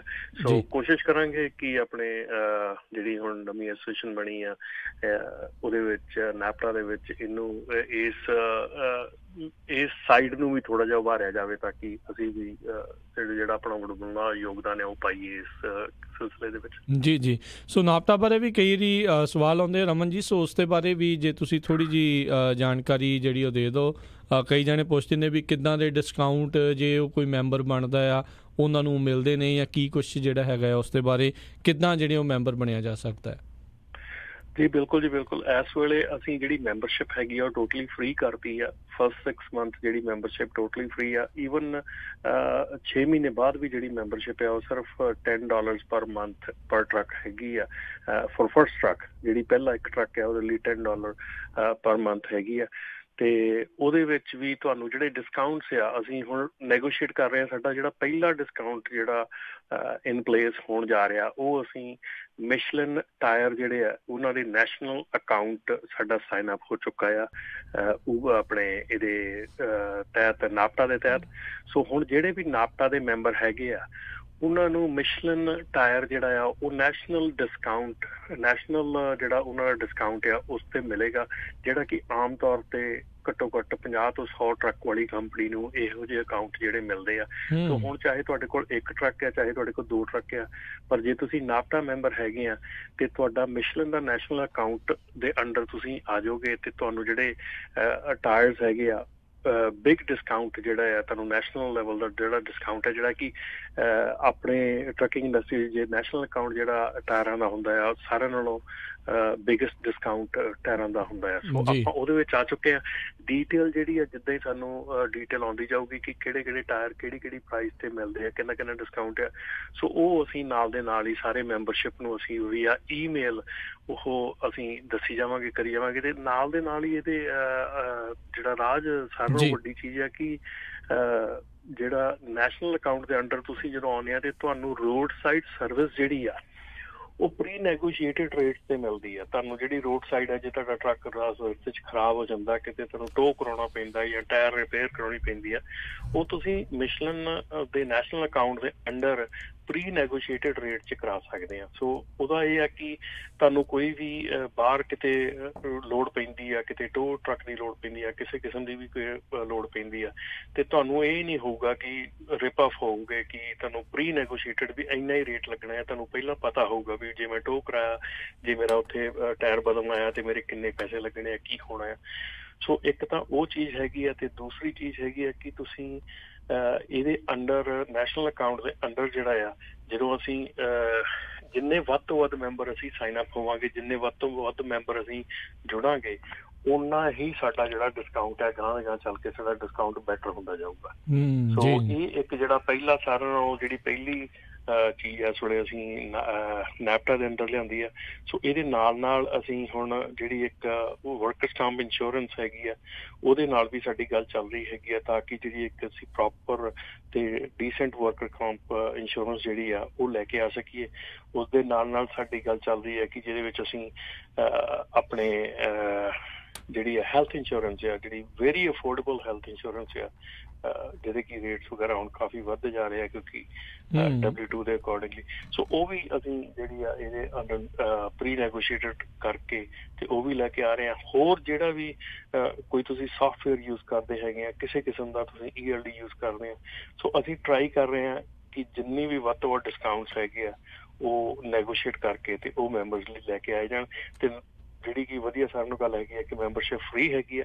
ਸੋ ਤੁਸੀਂ gonapta.org ਤੇ ਜਾ ਕੇ ਸਾਈਨ ਅਪ ਕਰੋ, ਤੇ ਜਿੰਨੇ ਵੀ ਨੰਬਰ ਦੇ ਵਿੱਚ ਤੁਸੀਂ ਸਾਈਨ ਅਪ ਕਰੋਗੇ ਓਨਾ ਹੀ ਡੈਫੀਨੇਟਲੀ ਤੁਹਾਨੂੰ ਖੁਦ ਨੂੰ ਫਾਇਦਾ ਹੋਊਗਾ ਗਾਂਹ ਚੱਲ ਕੇ। ਚਲੋ ਸਾਡਾ ਤਾਂ ਅਸੀਂ ਤਾਂ ਜਿਹੜਾ ਕੰਮ ਕਰਨਾ ਸੀ ਉਹ ਕਰਤਾ, ਪਰ ਹੁਣ ਤੁਹਾਡੇ ਸਾਰਿਆਂ ਦੇ ਹੱਥ ਦੇ ਵਿੱਚ ਹੈਗਾ ਜੁਆਇਨ ਕਰਕੇ ਇਹਨੂੰ ਹੋਰ ਸਟਰੋਂਗ ਕਰਨਾ ਜੀ। ਸੋ ਵੈਬਸਾਈਟ ਇਹਨਾਂ ਦੀ ਹੈਗੀ ਹੈ www.gonapta.org। ਇਹਦੇ ਉੱਤੇ ਜਾ ਕੇ ਤੁਸੀਂ ਹੋਰ ਜਾਣਕਾਰੀ ਲੈ ਸਕਦੇ ਹੋ ਜਾਂ ਇਹਨਾਂ ਨੂੰ ਤੁਸੀਂ ਕਾਲ ਵੀ ਕਰ ਸਕਦੇ ਹੋ।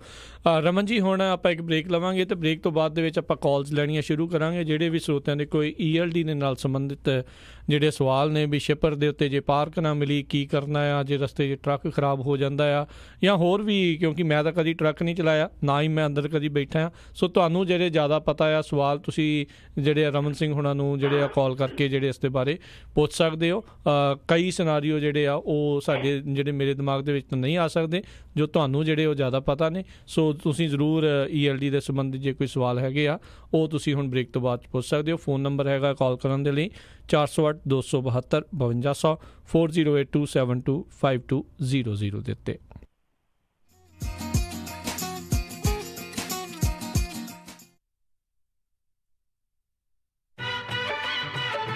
हाँ जी, मैं हाँ राज गो सैटेलाइट सिटी तो ਤੁਹਾਡਾ ਆਪਣਾ ਡਿਸ਼ ਲੋਕਲ ਰਿਟੇਲਰ। ਡਿਸ਼ ਪੂਰੇ USA ਦੇ ਵਿੱਚ ਇੰਟਰਨੈਸ਼ਨਲ ਪ੍ਰੋਗਰਾਮਸ ਦਾ ਟੌਪ ਦਾ ਪ੍ਰੋਵਾਈਡਰ ਹੈ, ਜਿਸ ਦੇ ਵਿੱਚ ਗੁਰਬਾਣੀ, ਤਾਜ਼ਾ ਤਰੀਨ ਖਬਰਾਂ ਦੇ ਨਾਲ ਤੁਸੀਂ ਦੇਖ ਸਕਦੇ ਹੋ ਆਪਣੇ ਮਨਪਸੰਦੀਦਾ ਕ੍ਰਿਕਟ ਦੇ ਮੈਚ ਅਤੇ ਕਬੱਡੀ ਵੀ। ਪੰਜਾਬ ਦੀ ਧਰਤੀ ਦੇ ਨਾਲ ਤੁਹਾਨੂੰ ਪੂਰੀ ਤਰ੍ਹਾਂ ਜੋੜ ਕੇ ਰੱਖਦਾ ਹੈ, ਜੋ ਕਿ ਤੁਹਾਨੂੰ ਉਪਲਬਧ ਕਰਵਾਉਂਦਾ ਹੈ ਜਸ ਪੰਜਾਬੀ, PTC ਤੇ ਵਿਲੋ ਕ੍ਰਿਕਟ। ਜੋ ਵੀ ਤੁਸੀਂ ਦੇਖਣਾ ਪਸੰਦ ਕਰਦੇ ਹੋ ਉਹੀ ਤੁਹਾਨੂੰ ਉਪਲਬਧ ਕਰਵਾਉਂਦਾ ਹੈ। ਪੰਜਾਬੀ ਪੈਕੇजेस ਚੋਂ ਪੰਜਾਬੀ ਮੈਗਾ ਪੈਕ ਤੇ ਸਪੈਸ਼ਲ ਆਫਰ। ਗੋ ਸੈਟੇਲਾਈਟ ਸਿਟੀ ਤੁਹਾਨੂੰ ਫ੍ਰੀ ਸਟੈਂਡਰਡ ਇੰਸਟਾਲੇਸ਼ਨ ਦੇ ਨਾਲ ਇੰਟਰਨੈਸ਼ਨਲ ਪੈਕੇਜ ਦੀ ਐਕਟੀਵੇਸ਼ਨ ਅਤੇ $100 ਦਾ ਗਿਫਟ ਕਾਰਡ ਵੀ ਦੇਣਗੇ। Jas Punjabi for you, PTC for you ਤੇ ਹੋਰ ਵੀ ਬਹੁਤ ਕੁਝ। ਇਸ ਦੇ ਬਾਰੇ ਹੋਰ ਜਾਣਕਾਰੀ ਲਈ ਕਾਲ ਗੋ ਸੈਟੇਲਾਈਟ ਸਿਟੀ 530 770 1192 5307701192 ਜਾਂ ਵਿਜ਼ਿਟ ਕਰੋ gosatcity.com। Restrictions apply. Call for details. ਐਲਗਰੋਵ ਇਲਾਕੇ ਦੇ ਵਿੱਚ first choice pizza and curry Indian restaurant. ਇੱਥੋਂ ਤੁਸੀਂ ਲੈ ਸਕਦੇ ਹੋ ਹਰ ਤਰ੍ਹਾਂ ਦੇ ਵੈਜ ਨੌਨ ਵੈਜ ਪੀਜ਼ੇ। ਇਹਨਾਂ ਕੋਲੋਂ ਮੈਰੀਨੇਟਡ ਚਿਕਨ ਵੀ ਮਿਲਦਾ ਹੈ। ਇਸ ਵੇਲੇ ਇਹਨਾਂ ਦਾ ਵਿਸ਼ੇਸ਼ ਆਫਰ, ਇੱਕ ਐਕਸਟਰਾ ਲਾਰਜ ਪੀਜ਼ਾ ਲੈਣ ਤੇ ਦੂਸਰੇ ਐਕਸਟਰਾ ਲਾਰਜ ਪੀਜ਼ੇ ਤੇ 50% ਆਫ। ਪੀਜ਼ਾ ਆਰਡਰ ਕਰਨ ਲਈ call 916 478 4444 916 478 4444। Address 9308 Elk Grove boulevard, Elk Grove. First choice pizza and curry Indian restaurant. Sacramento ਵਿੱਚ ਹਾਈਵੇ 80 I-5 ਤੇ 99 ਤੇ ਬਿਲਕੁਲ ਲਾਗੇ ਪੰਜਾਬੀ ਟਰੱਕਰਸ ਦਾ ਆਪਣਾ truck stop, Harbor truck stop Sacramento. ਇੱਥੋਂ ਤੁਸੀਂ 24 ਘੰਟੇ ਸ਼ੈਲ ਦੀ ਗੈਸ ਅਤੇ ਡੀਜ਼ਲ ਸਸਤੇ ਰੇਟਾਂ ਤੇ ਪਵਾ ਸਕਦੇ ਹੋ। ਇਹ ਫਲੀਟ ਕਾਰਡ ਵੀ ਅਸੈਪਟ ਕਰਦੇ ਹਨ। ਇਹਨਾਂ ਦੀ ਲੋਕੇਸ਼ਨ I-80 ਤੇ ਐਗਜ਼ਿਟ 1B ਤੇ address 2816 West capital avenue, West Sacramento. ਹੋਰ ਕਿਸੇ ਵੀ ਜਾਣਕਾਰੀ ਲਈ ਕਾਲ 916 372 2893 916 372 2893। ਸੈਕਰਾਮੈਂਟੋ ਦੇ ਗੈਸ ਸਟੇਸ਼ਨ ਅਤੇ ਬਾਸਕਿਨ ਰੌਬਿਨ ਦੇ ਉੱਤੇ ਇਸ ਟਾਈਮ ਫੁੱਲ ਟਾਈਮ ਬੰਦਿਆਂ ਦੀ ਜ਼ਰੂਰਤ ਹੈ। ਬਾਸਕਿਨ ਰੌਬਿਨ ਦੇ ਵਿੱਚ ਲੇਡੀਜ਼ ਅਤੇ ਸਟੂਡੈਂਟਸ ਨੂੰ ਪਹਿਲ ਦਿੱਤੀ ਜਾਵੇਗੀ। ਇੰਗਲਿਸ਼ ਦੀ ਨੌਲੇਜ ਹੋਣਾ ਜ਼ਰੂਰੀ ਹੈ। ਜੇਕਰ ਤੁਸੀਂ ਵੀ ਕੰਮ ਦੀ ਭਾਲ ਦੇ ਵਿੱਚ ਹੋ ਤਾਂ ਅੱਜ ਹੀ ਸੰਪਰਕ ਕਰੋ 916 543 1733 916 543 1733। ਇੱਕ ਵਾਰੀ ਫੇਰ ਸੈਕਰਾਮੈਂਟੋ ਦੇ ਗੈਸ ਸਟੇਸ਼ਨ ਅਤੇ ਬਾਸਕਿਨ ਰੌਬਿਨ ਦੇ ਉੱਤੇ ਫੁੱਲ ਟਾਈਮ ਬੰਦਿਆਂ ਦੀ ਜ਼ਰੂਰਤ ਹੈ। ਬਾਸਕਿਨ ਰੌਬਿਨ ਦੇ ਉੱਤੇ ਲੇਡੀਜ਼ ਅਤੇ ਸਟੂਡੈਂਟਸ ਨੂੰ ਪਹਿਲ ਦਿੱਤੀ ਜਾਵੇਗੀ। ਇੰਗਲਿਸ਼ ਦੀ ਨੌਲੇਜ ਹੋਣੀ ਜ਼ਰੂਰੀ ਹੈ। ਕਾਲ 916 543 1733 916 543 1733। ਮੁਸੀਬਤਾਂ ਕਦੇ ਵੀ ਦੱਸ ਕੇ ਨਹੀਂ ਆਉਂਦੀਆਂ, ਇਸ ਲਈ ਖਾਲਸਾ ਇੰਸ਼ੋਰੈਂਸ ਏਜੰਸੀ ਦੇ ਲਾਈਫ ਇੰਸ਼ੋਰੈਂਸ ਪਲਾਨਸ ਲਾਈਫ ਦੇ ਵਿੱਚ ਮੁਸੀਬਤਾਂ ਲਈ ਹਮੇਸ਼ਾ ਰਹੋ ਤਿਆਰ। ਇਸ ਦੇ ਬਾਰੇ ਕੋਈ ਵੀ ਜਾਣਕਾਰੀ ਲਈ ਕਾਲ ਕਰੋ ਖਾਲਸਾ ਇੰਸ਼ੋਰੈਂਸ ਏਜੰਸੀ 408 272 2500 408 272 2500।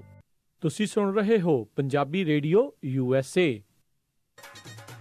ਉਹ ਜੈਸਮੀਨ ਦੀ ਮੰਗਣੀ ਤਾਂ ਹੋ ਗਈ, ਹੁਣ ਜੀ ਕਰਦਾ ਪਰੀਆਂ ਵਾਂਗ ਵਿਆਹ ਕਰਾਂ ਆਪਣੀ ਧੀ ਦਾ। ਓਹੋ ਜੀ, ਫਿਕਰ ਨਾ ਕਰੋ, ਤੁਹਾਡੀ ਪਰੀ ਦੇ ਸਾਰੇ ਚਾਅ ਪੂਰੇ ਕਰਾਂਗੇ। ਸੈਕਰਾਮੈਂਟੋ 'ਚ ਹੁਣ ਖੁੱਲ ਗਿਆ ਗ੍ਰੈਂਡ ਪਵੇਲੀਅਨ ਬੈਂਕੁਏਟ ਹਾਲ। 1000 ਤੋਂ ਵੱਧ ਗੈਸਟ ਦੀ ਕੈਪੈਸਿਟੀ ਤੇ 300 ਪੈਟੀਓ ਵਾਲਾ ਹਾਲ ਹੈ ਇੱਥੇ। ਓਏ ਵਾਹ! ਐ ਹੀ ਨਹੀਂ, ਇੱਥੇ ਮੰਡਪ ਦਾ ਵੀ ਖਾਸ ਪ੍ਰਬੰਧ ਹੈ। ਮੁੰਡੇ ਕੁੜੀ ਦੇ ਤਿਆਰ ਹੋਣ ਲਈ ਵਧੀਆ ਖੁੱਲੇ ਡੁੱਲੇ ਰੂਮ। ਜੋੜੀ ਦੀ ਐਂਟਰੀ ਸਪੈਸ਼ਲ ਪੌੜੀਆਂ ਤੋਂ ਹੁੰਦੀ ਹੈ, ਪਰੀ ਕਹਾਣੀਆਂ ਵਾਂਗ। ਬਿਲਕੁਲ ਨਵਾਂ ਸਜਿਆ ਹਾਲ, ਨਾਲ ਹੀ ਦੂਜੇ ਹਾਲ 'ਚ ਜਾਗੋ ਜਾਂ ਪਾਰਟੀ ਵੀ ਕਰ ਸਕਦੇ ਹੋ। 300 ਮਹਿਮਾਨਾਂ ਦੇ ਬੈਠਣ ਦਾ ਖਾਸ ਪ੍ਰਬੰਧ। ਵਧੀਆ ਸਵਾਦ ਖਾਣਾ ਪੂਜਾ ਇੰਡੀਅਨ ਗ੍ਰਿਲ ਵੱਲੋਂ। ਤੇ ਪਾਰਕਿੰਗ? ਉਹਦੀ ਤਾਂ ਟੈਨਸ਼ਨ ਹੀ ਨਾ ਲਓ, ਵਧੀਆ ਖੁੱਲੀ ਡੁੱਲੀ ਪਾਰਕਿੰਗ। ਬਸ ਛੇਤੀ ਕਾਲ ਕਰੋ ਤੇ ਅੱਜ ਹੀ ਬੁੱਕ ਕਰਾਓ। ਗ੍ਰੈਂਡ ਪਵੇਲੀਅਨ ਬੈਂਕੁਏਟ ਹਾਲ 26 ਮੈਸੀ ਕੋਰਟ ਸੈਕਰਾਮੈਂਟੋ। ਫੋਨ 9163707822 ਤੇ 9163963853। ਯਾਦ ਹੈ ਨਾ? ਗ੍ਰੈਂਡ ਪਵੇਲੀਅਨ ਬੈਂਕੁਏਟ ਹਾਲ ਸੈਕਰਾਮੈਂਟੋ। ਹੋ ਯਾਰੀ ਚੰਡੀਗੜ੍ਹ ਵਾਲੀਏ ਨੀ ਤੇਰੀ ਕਰਾਂਗੀ ਹੱਥ ਯਾਰ ਦੇ ਖੜੇ ਹੋ ਦੇਖ ਲਵੀਂ ਤੱਕ ਦੀ ਦੇ ਹੱਸੇ ਪਾਣੀ ਜਾਣਾ ਹੀ। ਸਤਿ ਸ੍ਰੀ ਅਕਾਲ, ਮੈਂ ਰਣਜੀਤ ਬਾਵਾ ਤੇ ਤੁਸੀਂ ਸੁਣ ਰਹੇ ਹੋ ਪੰਜਾਬੀ ਰੇਡੀਓ USA। ਸੁਣਦੇ ਰਹੋ ਨਵੇਂ ਗਾਣੇ, ਨਵੀਆਂ ਧੁਨਾਂ। ਚੜ੍ਹਦੀ ਕਲਾ ਚ ਰਹੋ। Love you all. Punjabi radio USA ਸੁਣ ਰਹੇ ਸਾਰੇ ਹੀ ਮਾਣਯੋਗ ਅਤੇ ਸਤਿਕਾਰਤ ਸਰੋਤਿਆਂ ਨੂੰ ਇੱਕ ਵਾਰੀ ਫੇਰ ਨਹੀਂ ਜੀ ਆਇਆਂ ਨੂੰ ਸਭ ਦਾ ਸਵਾਗਤ ਹੈ। ਸੋ ਤੇ ਪ੍ਰੋਗਰਾਮ ਚੱਲ ਰਿਹਾ ਜੀ ਅਪਡੇਟ ਅਮਰੀਕਾ ਟਰੱਕਿੰਗ ਸਪੈਸ਼ਲ। ਮੇਰੇ ਨਾਲ ਜੁੜੇ ਹੋਏ ਨੇ ਰਮਨ ਸਿੰਘ ਢਿੱਲੋਂ ਜੀ। ਸਵਾਗਤ ਹੈ, ਸਤਿ ਸ਼੍ਰੀ ਅਕਾਲ ਜੀ। ਸਤਿ ਸ਼੍ਰੀ ਅਕਾਲ ਜੀ। ਤੇ ਸਰੋਤਿਓ ਤੁਸੀਂ ਵੀ ਕਾਲ ਕਰਕੇ ਹੁਣ ਜੇ ਤੁਹਾਡਾ ELD ਦੇ ਨਾਲ ਸੰਬੰਧਿਤ ਕੋਈ ਸਵਾਲ ਹੈਗਾ ਜਾਂ ਟਰੱਕਿੰਗ ਇੰਡਸਟਰੀ ਦੇ ਨਾਲ ਕੋਈ ਸੰਬੰਧਿਤ ਸਵਾਲ ਆ, ਤੁਸੀਂ ਕਾਲ ਕਰ ਸਕਦੇ ਹੋ 408 272 5200 ਦੇ ਉੱਤੇ। ਤੇ ਮੇਰੇ ਨਾਲ ਜਿਹੜੇ ਸਰੋਤੇ ਜੁੜ ਰਹੇ ਨੇ, ਆਪਾਂ ਵਾਰੀ ਸਿਰ ਉਹਨਾਂ ਨਾਲ ਗੱਲ ਕਰਦੇ ਹਾਂ। ਜੁੜੇ ਨੇ ਜਸਪਾਲ ਸਿੰਘ ਜੀ, ਸਵਾਗਤ ਹੈ ਜੀ ਆਇਆਂ ਨੂੰ ਜੀ। ਸਤਿ ਸ਼੍ਰੀ ਅਕਾਲ। ਸਤਿ ਸ਼੍ਰੀ ਅਕਾਲ ਰਾਜਵੀਰ ਜੀ ਤੇ ਰਮਨ ਜੀ, ਸਤਿ ਸ਼੍ਰੀ ਅਕਾਲ ਜੀ। ਸਤਿ ਸ਼੍ਰੀ ਅਕਾਲ ਵੀਰ ਜੀ। ਆਪਣੇ ਮੇਰਾ ਕੁਐਸਚਨ ਸੀਗਾ ਜੀ, ਜੇ ਆਪਣੇ ਕਿਤੇ ਆਵਰਸ ਮੁੱਕ ਗਏ ਨੇ ਤੇ ਆਪਾਂ ਮੇਰੇ ਨਾਲ ਹੋ ਚੁੱਕਾ ਚਾਂਸ ਕਿ ਮੈਂ 3 ਪਾਰਕਿੰਗਾਂ ਦੀ ਟਰਾਈ ਕੀਤਾ, ਮੈਨੂੰ ਪਾਰਕਿੰਗ ਨਹੀਂ ਮਿਲੀ। ਆਵਰਸ 1 ਘੰਟਾ ਪਹਿਲਾਂ ਮੈਂ ਪਾਰਕਿੰਗ ਲੱਭਣ ਲੱਗ ਪਿਆ ਸੀ, ਤੇ ਉਸ ਵੇਲੇ ਆਪਾਂ ਆਫ ਡਿਊਟੀ ਡਰਾਈਵ 'ਚ ਪਾ ਕੇ ਡਰਾਈਵ ਕਰੀਏ ਜਾਂ ਇੱਦਾਂ ਆਪਣਾ ਜਿਹੜੀ ਬੁੱਕ ਜਿੱਦਾਂ ਓਵਰ ਹੋ ਗਈ ਜਾਂ ਉਹਦੇ ਦੀ ਚੱਲਦੀ ਰਹਿੰਦੀ ਹੈ। ਤੇ ਦੂਸਰਾ ਕੁਐਸਚਨ ਸੀਗਾ ਜੀ ਕਿ ਆਪਾਂ ਇਹ ਜਿਹੜੀ ਆਪਾਂ ਗੱਲਬਾਤ ਕਰ ਰਹੇ ਹਾਂ ਕਿ ਆਪਾਂ ਚਲਾ ਸਕਦੇ ਹਾਂ, ਕਿਤੇ ਰਿਟਰਨ 'ਚ ਵੀ ਹੈਗਾ ਜੀ। ਕੱਲ ਨੂੰ ਕਈ ਵਾਰੀ ਕਈ ਜਿਹੜੇ ਹੈਗੇ ਆ ਡਿਊਟੀ ਵਾਲੇ, ਉਹਨਾਂ ਨੂੰ ਅਜੇ ਕਈ ਪਤਾ ਵੀ ਹੈ ਨਹੀਂ ਗਾ ਚੰਗੀ ਤਰ੍ਹਾਂ, ਤੇ ਆਪਾਂ ਨੂੰ ਉਹ ਕਈ ਵਾਰੀ ਕੈਂਸਲ ਕਰਦੇ ਨਹੀਂ ਵੀ ਤੁਸੀਂ ਨਹੀਂ ਚਲਾ ਸਕਦੇ ਆਫ ਡਿਊਟੀ 'ਚ ਜਾਂ ਕੁਛ ਇੱਦਾਂ। ਤੇ ਉਹਦੇ ਬਾਰੇ ਮਾੜਾ ਜਿਹਾ ਦੱਸਿਓ ਜੀ। ਥੈਂਕ ਯੂ ਜੀ। ਥੈਂਕ ਯੂ ਜੀ। ਹਾਂਜੀ ਬਿਲਕੁਲ ਜੀ, ਜਿਹੜਾ ਤੁਸੀਂ ਇਹ ਗੱਲ ਕੀਤੀ ਕਿ ਰਿਟਰਨ ਹੈਗਾ, ਬਿਲਕੁਲ ਡੈਫੀਨੇਟਲੀ ਇਹ ਰਿਟਰਨ ਹੈਗਾ। ਅਸੀਂ ਮੈਂ ਰਾਜਵੀਰ ਦੇ ਨਾਲ ਸ਼ੇਅਰ ਕਰ ਦਿਆਂਗਾ ਤੇ ਇਹ ਆਪਣੇ ਫੇਸਬੁੱਕ ਪੇਜ ਦੇ ਉੱਤੇ ਵੀ ਅਸੀਂ ਸ਼ੇਅਰ ਕਰ ਦਿਆਂਗੇ, ਰਾਜਵੀਰ ਵੀ ਸ਼ੇਅਰ ਕਰੇਗਾ। ਤੇ ਉਸ ਤੋਂ ਅੱਗੇ ਜਿਹੜੀ ਗੱਲ ਤੁਸੀਂ ਕੀਤੀ ਹੈ ਜੀ, ਇਹ ਅਵੇਲੇਬਲ ਆਵਰਸ ਨਹੀਂ ਹੈਗੇ ਤੁਹਾਡੇ ਕੋਲ ਤੇ ਤੁਸੀਂ ਆਪਣਾ ਡੇ ਖਤਮ ਹੋ ਚੁੱਕਾ, ਮੋਸਟ ਪ੍ਰੋਬੇਬਲੀ ਇਹ ਸਿਚੁਏਸ਼ਨ ਜਿਹੜੀ ਆ ਇਹ ਨਾ ਆਵੇ ਤੇ ਚੰਗੀ ਗੱਲ ਹੈ, ਕਿਉਂਕਿ ਇਹ ਕਲੀਅਰਲੀ ਉਹਦੇ ਵਿੱਚ ਨਹੀਂ ਦਿੱਤਾ ਗਿਆ ਕਿ ਇਹ ਜੇ ਤੁਹਾਡਾ ਅੱਜ ਤੁਸੀਂ ਟਰੱਕ ਚਲਾ ਰਹੇ ਆ ਤੇ ਤੁਹਾਨੂੰ ਅੱਜ ਸ਼ਾਮ ਨੂੰ ਮੰਨ ਲਓ ਕਿ ਤੁਸੀਂ ਟਰੱਕ ਪਾਰਕ ਕਰਨਾ ਔਰ ਤੁਹਾਨੂੰ ਉਹ ਜਗ੍ਹਾ ਨਹੀਂ ਮਿਲ ਰਹੀ 2-3 ਜਗ੍ਹਾ ਤੇ ਤੁਸੀਂ ਜੇ 7 ਡੇ 70 ਆਵਰ ਜਾਂ 8 ਡੇ 70 ਆਵਰ ਰੂਲ ਦੇ ਵਿੱਚ ਆ ਤੇ ਤੁਸੀਂ ਇੱਕ ਦਿਨ ਜੇ ਤੁਹਾਨੂੰ ਇਹੋ ਜਿਹੀ ਸਿਚੁਏਸ਼ਨ ਆ ਗਈ ਆ ਤੇ ਤੁਸੀਂ ਉਹਨੂੰ ਆਫ ਡਿਊਟੀ 'ਚ ਪਾ ਕੇ ਪਰਸਨਲ ਕਨਵੇਂਸ ਦੇ ਵਿੱਚ ਥੋੜ੍ਹਾ ਬਹੁਤ ਜਿਹੜਾ ਉਹਨੂੰ ਮੂਵ ਕਰ ਸਕਦੇ ਆ। ਫਾਈਨ ਹੈਗਾ ਉਹਦਾ ਲਾਅ ਦੇ ਵਿੱਚ ਗ੍ਰੇ ਏਰੀਆ ਜਿਹੜਾ ਹੈਗਾ ਕਿ ਜੇ ਤੁਸੀਂ ਐਵਰੀ 7 ਡੇ ਤੁਹਾਨੂੰ ਇਹ ਸਿਚੁਏਸ਼ਨ ਚੱਲ ਰਹੀ ਆ ਦੈਨ ਉਹ ਹੈਬਿਟ ਹੈਗੀ ਆ, ਹੈਬਿਚੁਅਲ ਹੈਗਾ ਬੰਦਾ, ਸੋ ਉੱਥੇ ਉਹ ਲਾਅ ਲਾਗੂ ਨਹੀਂ ਹੋਣਾ। ਉੱਥੇ ਉਹਨਾਂ ਨੇ ਤੁਹਾਨੂੰ definitely they can give you a ticket.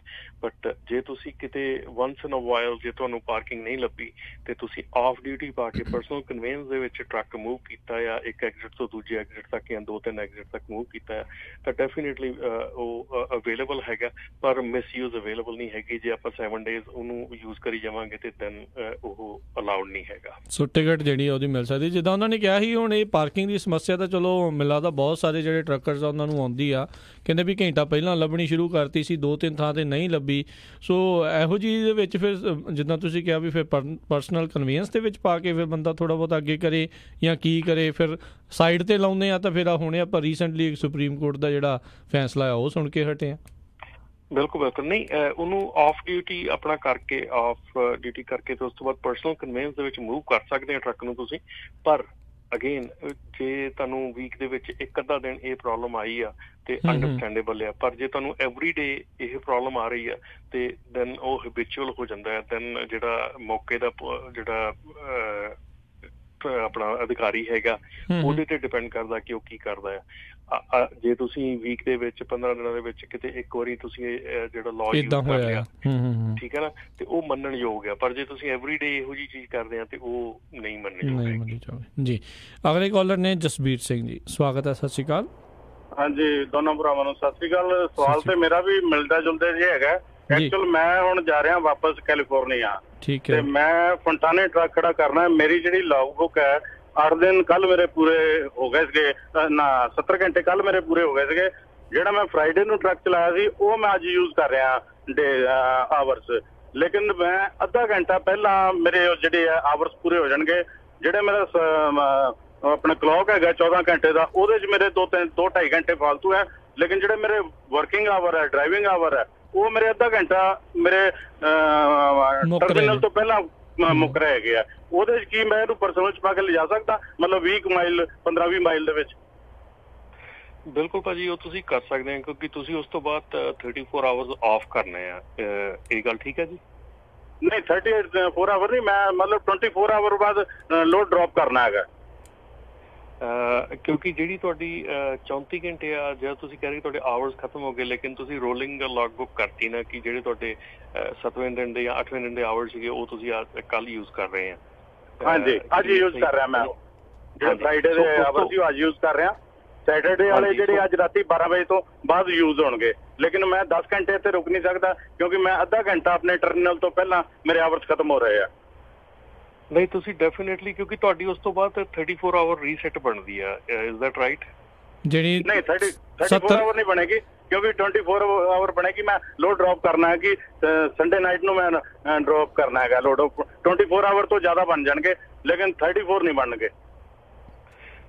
ਠੀਕ ਹੈ ਜੀ। ਇਸ ਤੇ ਇਹੋ ਹੀ ਕੀਤਾ ਜਾ ਸਕਦਾ ਕਿ ਜਿਹੜੀ ਤੁਸੀਂ ਲੈ ਕੇ ਜਾ ਸਕਦੇ, ਜੇ ਤੁਸੀਂ 10-15 ਮੀਲ ਦੂਰ ਹੈਗੇ ਆ ਤੇ ਤੁਸੀਂ ਆਪਣੀ ਉਹਨੂੰ ਆਫ ਡਿਊਟੀ ਕਰਕੇ ਤੁਸੀਂ ਪਰਸਨਲ ਕਨਵੇਨਸ ਪਾ ਕੇ ਲੈ ਕੇ ਜਾ ਸਕਦੇ ਆ। ਸਿਚੁਏਸ਼ਨ ਜਿਹੜੀ ਹੈ ਤੁਹਾਡੀ ਉਹ ਇਹ ਵੈਲਿਡ ਹੈਗੀ ਆ ਕਿ 24 ਆਵਰਸ ਤੁਸੀਂ ਅੱਧਾ ਘੰਟਾ ਟਰਮੀਨਲ ਤੋਂ ਦੂਰ ਬੈਠੋਗੇ, ਤੇ ਜਿਹੜੀ ਇੱਕ ਜਾਇਜ਼ ਸਿਚੁਏਸ਼ਨ ਹੈਗੀ ਆ ਉਹਨੂੰ ਹਰ ਇੱਕ ਜਿਹੜਾ ਪੁਲਿਸ ਵਾਲਾ ਆ ਜਾਂ ਕੋਈ ਵੀ ਬੰਦਾ ਹੈਗਾ, ਈਵਨ ਦੋ ਜਿਹੜੇ ਆਡੀਟਰ ਵੀ ਹੈਗੇ ਆ, ਉਹ ਵੀ ਉਸ ਚੀਜ਼ ਨੂੰ ਮੰਨਦੇ ਹੈਗੇ ਆ ਕਿ 10-15 ਮੀਲ ਦੇ ਵਿੱਚ ਜਿਹੜੀ ਲੀਨੀਅੰਸੀ ਹੈਗੀ ਆ, ਠੀਕ ਹੈ ਨਾ। ਤੇ ਜੇ ਤੁਹਾਡੀ ਉਸ ਤੋਂ ਵੱਧ ਹੈਗੀ ਆ ਜਾਂ ਕਿ ਤੁਸੀਂ 5-6 ਘੰਟੇ ਚਲਾ ਕੇ ਪਹੁੰਚਣਾ ਆ ਉੱਥੇ, ਉਹਦੇ ਲਈ ਉਹ ਇਜਾਜ਼ਤ ਨਹੀਂ ਦਿੰਦਾ। ਉਹਦੇ ਲਈ ਉਹ ਕਹਿੰਦੇ ਕਿ ਤੁਸੀਂ ਆਪਣੀ 10 ਆਵਰ ਸਲੀਪ ਲੈ ਕੇ ਤੇ ਫਿਰ ਜਾਓ।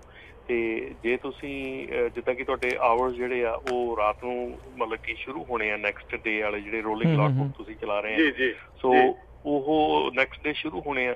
ਸੋ ਜੇ ਤੁਸੀਂ ਜ਼ਿਆਦਾ ਸਫ਼ਰ ਤੈਅ ਕਰਨਾ ਫਿਰ ਉਹ ਡੈਫੀਨੇਟਲੀ ਕਹਿਣਗੇ ਕਿ 10 ਆਵਰਸ ਜਿਹੜੀ ਆ ਉਹ ਸਲੀਪ ਲੈ ਕੇ ਤੁਸੀਂ ਦੁਬਾਰਾ ਫਿਰ ਸ਼ੁਰੂ ਕਰੋ ਆਪਣੇ ਆਵਰ, ਜਾਂ ਰਾਤ ਨੂੰ 12 ਵਜੇ ਤੋਂ ਬਾਅਦ ਤੁਸੀਂ ਦੁਬਾਰਾ ਸ਼ੁਰੂ ਕਰ ਸਕਦੇ ਆ। ਤੇ ਜੇ ਤੁਹਾਡਾ ਇਹਨੂੰ ਪਹਿਲਾਂ ਆਫ ਡਿਊਟੀ ਕਰਨਾ ਪਏਗਾ, ਉਸ ਤੋਂ ਬਾਅਦ ਪਰਸਨਲ ਚ ਲੈਣਾ ਪਏਗਾ। ਹਾਂਜੀ ਜੀ, ਪਰਸਨਲ ਕਨਵੇਨਸ ਜਿਹੜੀ ਆ ਉਹ ਹਮੇਸ਼ਾ ਆਫ ਡਿਊਟੀ 'ਚ ਹੀ ਲਾਗੂ ਯੂਜ਼ ਹੋਣੀ ਆ। ਔਨ ਡਿਊਟੀ ਜਾਂ ਤੁਹਾਡੇ ਆਵਰਸ ਅਵੇਲੇਬਲ ਹੈਗੇ ਆ ਤੇ ਉੱਥੇ ਉਹ ਨਹੀਂ ਲਾਗੂ। ਅੱਛਾ ਜੀ, ਠੀਕ ਹੈ ਜੀ, ਥੈਂਕ ਯੂ ਜੀ। ਠੀਕ ਹੈ ਜੀ, thank you so very much ਜੀ। ਜੀ ਰਵਿੰਦਰ ਭੁੱਲਰ ਜੀ, ਸਵਾਗਤ ਹੈ, ਸਤਿ ਸ਼੍ਰੀ ਅਕਾਲ। ਸਤਿ ਸ਼੍ਰੀ ਅਕਾਲ ਵੀਰ ਜੀ। ਸਤਿ ਸ਼੍ਰੀ ਅਕਾਲ। ਸਤਿ ਸ਼੍ਰੀ ਅਕਾਲ। ਸਤਿ ਸ਼੍ਰੀ ਅਕਾਲ ਜੀ। ਮੈਂ ਕੈਨੇਡਾ ਤੋਂ ਬੋਲਦਾ। ਮੇਰਾ ਕੁਐਸਚਨ ਇਹ ਹੈ ਵੀ ਜਦੋਂ ਅਸੀਂ ਰੋਡ ਤੇ ਹੁੰਦੇ ਹਾਂ ਜੀ, ਸਾਡੇ ਮਤਲਬ ਵੀ 4-5 ਮਿੰਟ ਰਹਿੰਦੇ ਆ ਸਾਡੀ ਬੁੱਕ ਖਤਮ ਹੋਣ 'ਚ, ਵਾਇਓਲੇਸ਼ਨ ਆਉਣ ਤੋਂ ਪਹਿਲਾਂ ਸਾਨੂੰ ਆਫ 'ਚ ਪਾਉਣਾ ਚਾਹੀਦਾ ਜਾਂ ਵਾਇਓਲੇਸ਼ਨ ਆ ਗਈ ਤੇ ਫੇਸ ਐਵੇਂ ਪਾ ਕੇ ਲੈ ਸਕਦੇ? ਨਹੀਂ, ਤੁਸੀਂ ਵਾਇਓਲੇਸ਼ਨ ਆਉਣ ਤੋਂ ਪਹਿਲਾਂ ਉਹਨੂੰ ਆਫ ਡਿਊਟੀ 'ਚ ਪਾਉਣਾ ਜ਼ਰੂਰੀ ਆ ਤੁਹਾਡਾ, ਕਿਉਂਕਿ ਜੇ ਵਾਇਓਲੇਸ਼ਨ ਹੋ ਗਈ ਫਿਰ ਆਫ ਡਿਊਟੀ 'ਚ ਤਾਂ ਤੁਸੀਂ ਆਟੋਮੈਟਿਕਲੀ ਕਰਨਾ ਪੈਣਾ ਤੁਹਾਨੂੰ। ਤੇ ਆਫ ਡਿਊਟੀ ਜਾਣਾ ਜਿਹੜਾ ਉਹ ਵਾਇਓਲੇਸ਼ਨ ਤੋਂ ਪਹਿਲਾਂ ਤੁਸੀਂ ਆਫ ਡਿਊਟੀ 'ਚ ਚਲੇ ਜਾ ਸਕਦੇ ਆ, ਔਰ ਉਹ ਬੈਟਰ ਰਹੂਗਾ ਕਿ ਆਫ ਡਿਊਟੀ ਵਾਇਓਲੇਸ਼ਨ ਤੋਂ ਪਹਿਲਾਂ ਕੀਤੀ ਆ। ਜਾਨੀ ਵਾਇਓਲੇਸ਼ਨ 2-3 ਮਿੰਟ ਪਹਿਲਾਂ ਕਿਤੇ ਸਾਈਡ ਤੇ ਲਾ ਕੇ ਤੁਹਾਨੂੰ ਆਫ 'ਚ ਪਾ ਕੇ ਫਿਰ ਅਸੀਂ ਜਾ ਸਕਦੇ ਹਾਂ ਨਾ, ਵਾਇਓਲੇਸ਼ਨ ਨਹੀਂ ਆਉਣ ਦੇਣੀ। ਵਾਇਓਲੇਸ਼ਨ ਤਾਂ ਮਾੜਾ ਹੀ ਨਾ ਆ ਵੈਸੇ ਹੀ। ਵਾਇਓਲੇਸ਼ਨ ਨਹੀਂ ਹੋਣੀ। ਹਾਂਜੀ, ਸਿਕਿਉਰ ਸਾਡੇ ਨਾਲ ਕਈ ਵਾਰ ਹੋ ਜਾਂਦਾ ਜਿੱਦਾਂ ਅਸੀਂ ਉਧਰੋਂ 5 ਤੇ ਸੈਟਲ ਤੋਂ ਆਉਣੇ ਜਾਂ ਪੋਰਟਲੈਂਡ ਆਉਣੇ, ਉੱਥੇ ਰਸ਼ ਬੜਾ ਹੁੰਦਾ ਕਈ ਵਾਰ। ਵਾਇਓਲੇਸ਼ਨ ਮਤਲਬ ਅਵਲ ਤਾਂ ਆਉਣੇ ਦੇ ਜੇ ਆ ਗਏ ਤੁਸੀਂ ਪਾ ਸਕਦੇ। ਮੇਰਾ ਕੁਐਸਚਨ ਇਹ ਸੀਗਾ ਜੀ ਪਰ ਤੁਸੀਂ ਕਲੀਅਰ ਕਰਨਾ ਆਫ ਡਿਊਟੀ ਆਉਣ ਤੋਂ ਪਹਿਲਾਂ। ਜੀ ਪਹਿਲਾਂ ਪਾ ਲਓ ਤਾਂ ਬੈਟਰ ਆ ਜੀ। ਜੀ ਹਾਂ, ਥੈਂਕ ਯੂ ਜੀ। ਥੈਂਕ ਯੂ ਜੀ। ਸਤਿ ਸ਼੍ਰੀ ਅਕਾਲ। ਗਗਨਪਾਲ ਜੀ ਸਵਾਗਤ ਹੈ। ਸਤਿ ਸ਼੍ਰੀ ਅਕਾਲ। ਸਤਿ ਸ਼੍ਰੀ ਅਕਾਲ ਵੀਰ ਜੀ। ਸਤਿ ਸ਼੍ਰੀ ਅਕਾਲ। ਸਤਿ ਸ਼੍ਰੀ ਅਕਾਲ ਵੀਰ ਜੀ। ਮੇਰਾ ਕੁਐਸਚਨ ਸੀਗਾ ਵੀ ਜਿੱਦਾਂ ਅਸੀਂ ਹੂਸਟਨ ਨੂੰ ਜਾਂਦੇ ਹਾਂ, ਸਾਡੇ ਮਰਸੀਡੇ ਆ ਕੇ 70 ਘੰਟੇ ਆਫ ਹੋ ਜਾਂਦੇ 7 ਦਿਨਾਂ ਦੇ ਵਿੱਚ, ਤੇ ਉੱਥੇ ਅਸੀਂ ਐਮਟੀ ਹੋ ਜਾਂਦੇ ਮੋਸਟਲੀ ਬੇਕਰਸਫੀਲਡ ਜਾਂ ਪਿੱਛੇ ਕਿਤੇ ਵੀ ਆਪਣਾ ਫਿਜਨੋ ਲਾਗੇ ਜਾਂ ਮਰਸੀਡੇ। ਉੱਥੇ ਅਸੀਂ ਪਰਸਨਲ ਕਨਵੈਂਸ 'ਚ ਮੈਂ ਫਰੀਮੌਂਟ ਰਹਿਣਾ, ਅਸੀਂ ਘਰੇ ਆ ਸਕਦੇ? ਦੂਰ ਆ ਨਹੀਂ ਜੀ, ਇੱਦਾਂ ਨਹੀਂ, ਕਿਉਂਕਿ ਤੁਸੀਂ ਆਪਣੀ ਮੋਸਟਲੀ ਜਿਹੜੀਆਂ ਲੌਗ ਬੁੱਕਸ ਹੈਗੀਆਂ, ਜੇ ਤੁਸੀਂ ਇਹਦਾ ਰੀਜ਼ਨ ਜਿਹੜਾ ਆ ਵੈਲਿਡ ਹੋਣਾ ਚਾਹੀਦਾ, ਕਿਉਂਕਿ ਤੁਸੀਂ ਲੋਡ ਜੇ ਤੁਸੀਂ ਕਹਿੰਦੇ ਕਿ ਤੁਸੀਂ ਬੇਕਰਸਫੀਲਡ ਤੁਹਾਡੀ ਲੌਗ ਬੁੱਕ ਖਤਮ ਹੁੰਦੀ ਆ, ਰਾਈਟ? ਹਾਂਜੀ, ਮੈਂ ਲੋਡ ਵੀ ਉੱਥੇ ਹੀ ਲਾ ਦਈਦਾ, ਮਤਲਬ ਅਸੀਂ 70 ਘੰਟਿਆਂ ਦੇ ਵਿੱਚ ਹੀ ਲਾਈਦਾ ਲੋਡ, ਉੱਥੇ ਲੋਡ ਲਾ ਦਈਦਾ, ਐਮਟੀ ਹੋ ਜਾਂਦਾ, ਉਸ ਤੋਂ ਬਾਅਦ ਅਸੀਂ ਘਰੇ ਆਉਣਾ ਹੁੰਦਾ। ਓਕੇ, ਪਰ ਉਹ ਜਿਹੜੇ ਤੁਹਾਡੇ ਉਸ ਤੋਂ ਬਾਅਦ ਤੁਸੀਂ ਘਰ ਆਉਣੇ ਆ, ਤੁਹਾਡੇ ਆਵਰਸ ਜਿਹੜੇ 35 ਆਵਰਸ ਆਫ ਕਰ ਰਹੇ ਆ ਘਰ ਆਣ ਕੇ? ਹਾਂ, ਫਿਰ ਤੇ ਅਸੀਂ ਤੇ ਭਾਈ 2 ਦਿਨ ਰਹੀਦਾ, ਪੂਰੇ 2-2.5 ਦਿਨ ਘਰੇ ਰਹੀਦਾ। ਠੀਕ ਆ।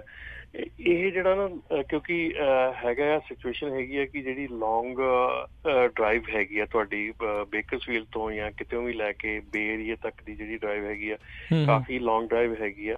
ਸੋ ਇਹਦੇ ਵਿੱਚ ਸਿਚੁਏਸ਼ਨ ਜਿਹੜੀ ਆ ਕਿ ਗ੍ਰੇ ਏਰੀਆ ਥੋੜਾ ਜਿਹਾ ਹੈਗਾ,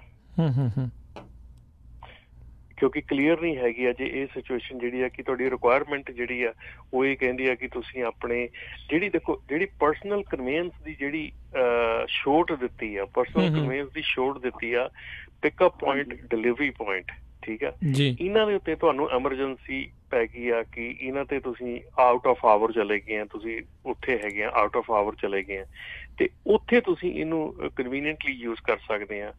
ਜਾਂ ਤੁਸੀਂ ਆਪਣੇ ਘਰੋਂ ਜਦੋਂ ਤੁਰਦੇ ਆ ਤੇ ਤੁਸੀਂ ਆਪਣੇ ਯਾਰਡ ਤੱਕ ਜਾਣਾ ਆ, ਜਾਂ ਯਾਰਡ ਤੋਂ ਤੁਸੀਂ ਆਪਣੇ ਘਰ ਤੱਕ ਜਾਣਾ ਆ, ਨਾਟ ਡਿਲੀਵਰੀ ਪੁਆਇੰਟ ਤੋਂ ਘਰ ਤੱਕ ਜਾਣਾ, ਪਰ ਯਾਰਡ ਤੋਂ ਘਰ ਤੱਕ ਜਾਣਾ ਆ, ਉੱਥੇ ਤੁਸੀਂ ਇਹਨੂੰ ਆਫ ਡਿਊਟੀ ਪਾ ਕੇ ਆਪਣੇ ਪਰਸਨਲ ਕਨਵੀਨੈਂਸ ਯੂਜ਼ ਕਰ ਸਕਦੇ ਆ। ਸੋ ਇਹ ਜਿਹੜਾ ਤੁਸੀਂ ਇਹ ਸਿਚੁਏਸ਼ਨ ਕਹਿ ਰਹੇ ਆ, ਕਿਉਂਕਿ ਉਹਦੇ ਮਤਲਬ ਕਿ ਏਰੀਏ ਦੇ ਵਿੱਚ ਨਹੀਂ ਹੈਗੀ। ਸੋ ਮੇਰੇ ਮੁਤਾਬਕ ਜਿਹੜਾ ਮੇਰੇ ਸਮਝ ਦੇ ਮੁਤਾਬਕ ਇਹ ਹੈ ਕਿ ਨਹੀਂ, ਤੁਸੀਂ ਏਦਾਂ ਨਹੀਂ ਕਰ ਸਕਦੇ ਹੈਗੇ। ਤੇ ਫਿਰ ਤੇ ਬਹੁਤ ਜਿਹੜੀ ਸਿਚੁਏਸ਼ਨ ਲੋਕਾਂ ਦੇ ਲਈ ਮੁਸ਼ਕਿਲ ਹੀ ਆ ਵੀ ਬੰਦੇ ਨੇ ਘਰੇ ਆਉਣਾ ਤੇ ਫਿਰ ਘਰ ਵੀ ਨਹੀਂ ਜਿਹੜਾ ਪਹੁੰਚ ਸਕਦਾ। ਇਹੋ ਜਿਹੀ ਸਿਚੁਏਸ਼ਨ 'ਚ ਫਿਰ ਬੰਦਾ ਕਰੂਗਾ ਕੀ? ਦੇਖੋ ਜੀ, ਨਹੀਂ, ਸਿਚੁਏਸ਼ਨ ਇੱਦਾਂ ਹੈਗੀ ਆ ਕਿ ਜਿਹੜੀ ਇਹਦੇ ਵਿੱਚ ਇਸ ਵੇਲੇ ELD ਦੀ ਸਿਚੁਏਸ਼ਨ ਹੈ ਜਾਂ AOBRD ਦੀ ਜਿਹੜੀ ਇਲੈਕਟ੍ਰੋਨਿਕ ਲੌਗ ਦੀ ਸਿਚੁਏਸ਼ਨ ਆ, ਉਹ ਇਹ ਆ ਕਿ ਤੁਸੀਂ ਜਿੰਨਾ ਵੀ ਟ੍ਰਿਪ ਆਪਣਾ ਵੱਧ ਤੋਂ ਵੱਧ ਪਲਾਨ ਕਰ ਸਕਦੇ ਆ, ਠੀਕ ਹੈ ਜੀ, ਜਿੰਨਾ ਵੀ ਵੱਧ ਤੋਂ ਵੱਧ ਟ੍ਰਿਪ ਪਲਾਨ ਕਰ ਸਕਦੇ ਆ। ਜਦੋਂ ਇਹੋ ਜਿਹੇ ਟ੍ਰਿਪ ਪਲਾਨ ਹੁੰਦੇ ਆ, ਈਵਨ ਡਿਸਪੈਚਰ ਨੂੰ ਵੀ ਪਤਾ ਆ, ਡਰਾਈਵਰ ਨੂੰ ਵੀ ਪਤਾ ਹੁੰਦਾ ਆ ਕਿ ਮੇਰੇ ਆਵਰਸ ਕਿੱਥੇ ਕੁ ਤੱਕ ਚੱਲਦੇ ਆ, ਮੇਰੇ ਆਵਰਸ ਕਿੱਥੇ ਕੁ ਜਾ ਕੇ ਖਤਮ ਹੋ ਜਾਂਦੇ ਆ। ਸੋ ਇਹ ਸਾਰੀਆਂ ਚੀਜ਼ਾਂ ਜਿਹੜੀਆਂ ਆ ਇਹ ਪਤਾ ਹੁੰਦੀਆਂ ਆ ਆਲਮੋਸਟ ਸਾਰਿਆਂ ਨੂੰ।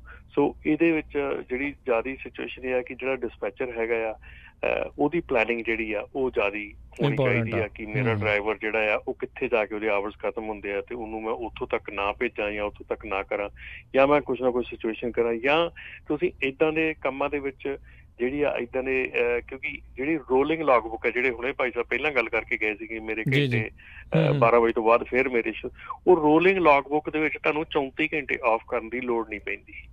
ਸੋ ਉਹਦੇ ਵਿੱਚ ਇਹ ਹੁੰਦਾ ਕਿ ਤੁਸੀਂ ਐਵਰੀ ਡੇ ਪਲਾਨ ਕਰਕੇ ਚਲਾਉਂਦੇ ਆ, ਤੁਸੀਂ ਪੂਰੇ ਆਪਣੇ 11 ਘੰਟੇ ਐਗਜ਼ੌਸਟ ਨਹੀਂ ਕਰਦੇ, ਠੀਕ ਹੈ ਜੀ। ਸੋ ਉਹ ਪਲੈਨਿੰਗ ਇਹ ਹੈ ਕਿ ਤੁਸੀਂ ਪੂਰੇ ਇਹ ਜ਼ਰੂਰੀ ਹੈ, ਸੋਚਣ ਵਾਲੀ ਗੱਲ ਔਰ ਦੇਖਣ ਵਾਲੀ ਗੱਲ ਇਸ ਚੀਜ਼ ਨੂੰ ਥੋੜਾ ਜਿਹਾ ਸਮਝੋ ਸਾਰੇ ਜਣੇ ਕਿ ਜਦੋਂ ਤੁਸੀਂ ਪਲਾਨ ਕਰਦੇ ਆ ਆਪਾਂ ਐਵਰੀਡੇ 11 ਘੰਟੇ ਟਰੱਕ ਨਹੀਂ ਚਲਾਉਂਦੇ, ਇਹ ਪਹਿਲੀ ਗੱਲ ਹੈ। ਆਪਾਂ ਐਵਰੀਡੇ 11 ਘੰਟੇ ਨਹੀਂ, ਜੇ ਤੁਸੀਂ ਐਵਰੀਡੇ 11 ਘੰਟੇ ਚਲਾਉਂਦੇ ਆ ਤਾਂ ਤੁਸੀਂ ਮੈਕਸਿਮਾਈਜ਼ ਕਰ ਰਹੇ ਆ ਆਪਣੀ ਸਾਰੀ ਚੀਜ਼। ਸੋ ਜਿੱਥੇ ਤੁਹਾਡੇ 70 ਆਵਰ ਖਤਮ ਹੋ ਜਾਣਗੇ ਜਾ ਕੇ ਉੱਥੇ ਖਤਮ ਹੋ ਜਾਣਗੇ, ਦੈਟਸ ਇਟ, ਉਹ ਆ ਮੈਕਸਿਮਾਈਜ਼। ਸੋ ਜੇ ਤੁਸੀਂ ਮੈਕਸਿਮਾਈਜ਼ ਨਹੀਂ ਕਰ ਰਹੇ, ਕਿਸੇ ਦਿਨ ਤੁਸੀਂ 9 ਘੰਟੇ ਚਲਾਇਆ, ਕਿਸੇ ਦਿਨ 8 ਘੰਟੇ ਚਲਾਇਆ, ਕਿਸੇ ਦਿਨ 10 ਘੰਟੇ ਚਲਾਇਆ, ਸੋ ਉਹਦੇ ਵਿੱਚ ਤੁਹਾਡੇ 70 ਆਵਰ ਪੂਰੇ ਨਹੀਂ ਹੁੰਦੇ। ਸੋ ਜਦੋਂ ਤੁਹਾਡੇ 70 ਆਵਰ ਪੂਰੇ ਨਹੀਂ ਹੁੰਦੇ ਤੇ ਨੈਕਸਟ ਡੇ ਤੁਹਾਡੇ ਪਿਛਲੇ ਦਿਨ ਦੇ ਜਿਹੜੇ 70 ਆਵਰਸ ਆ ਉਹ ਡ੍ਰੌਪ ਹੋ ਜਾਂਦੇ ਆ, ਤੇ ਤੁਹਾਨੂੰ ਉਹਨੇ ਆਵਰਸ ਜਿਹੜੇ ਆ ਉਹ ਅਵੇਲੇਬਲ ਹੋ ਜਾਂਦੇ ਫਿਰ ਡਰਾਈਵ ਕਰਨ ਨੂੰ।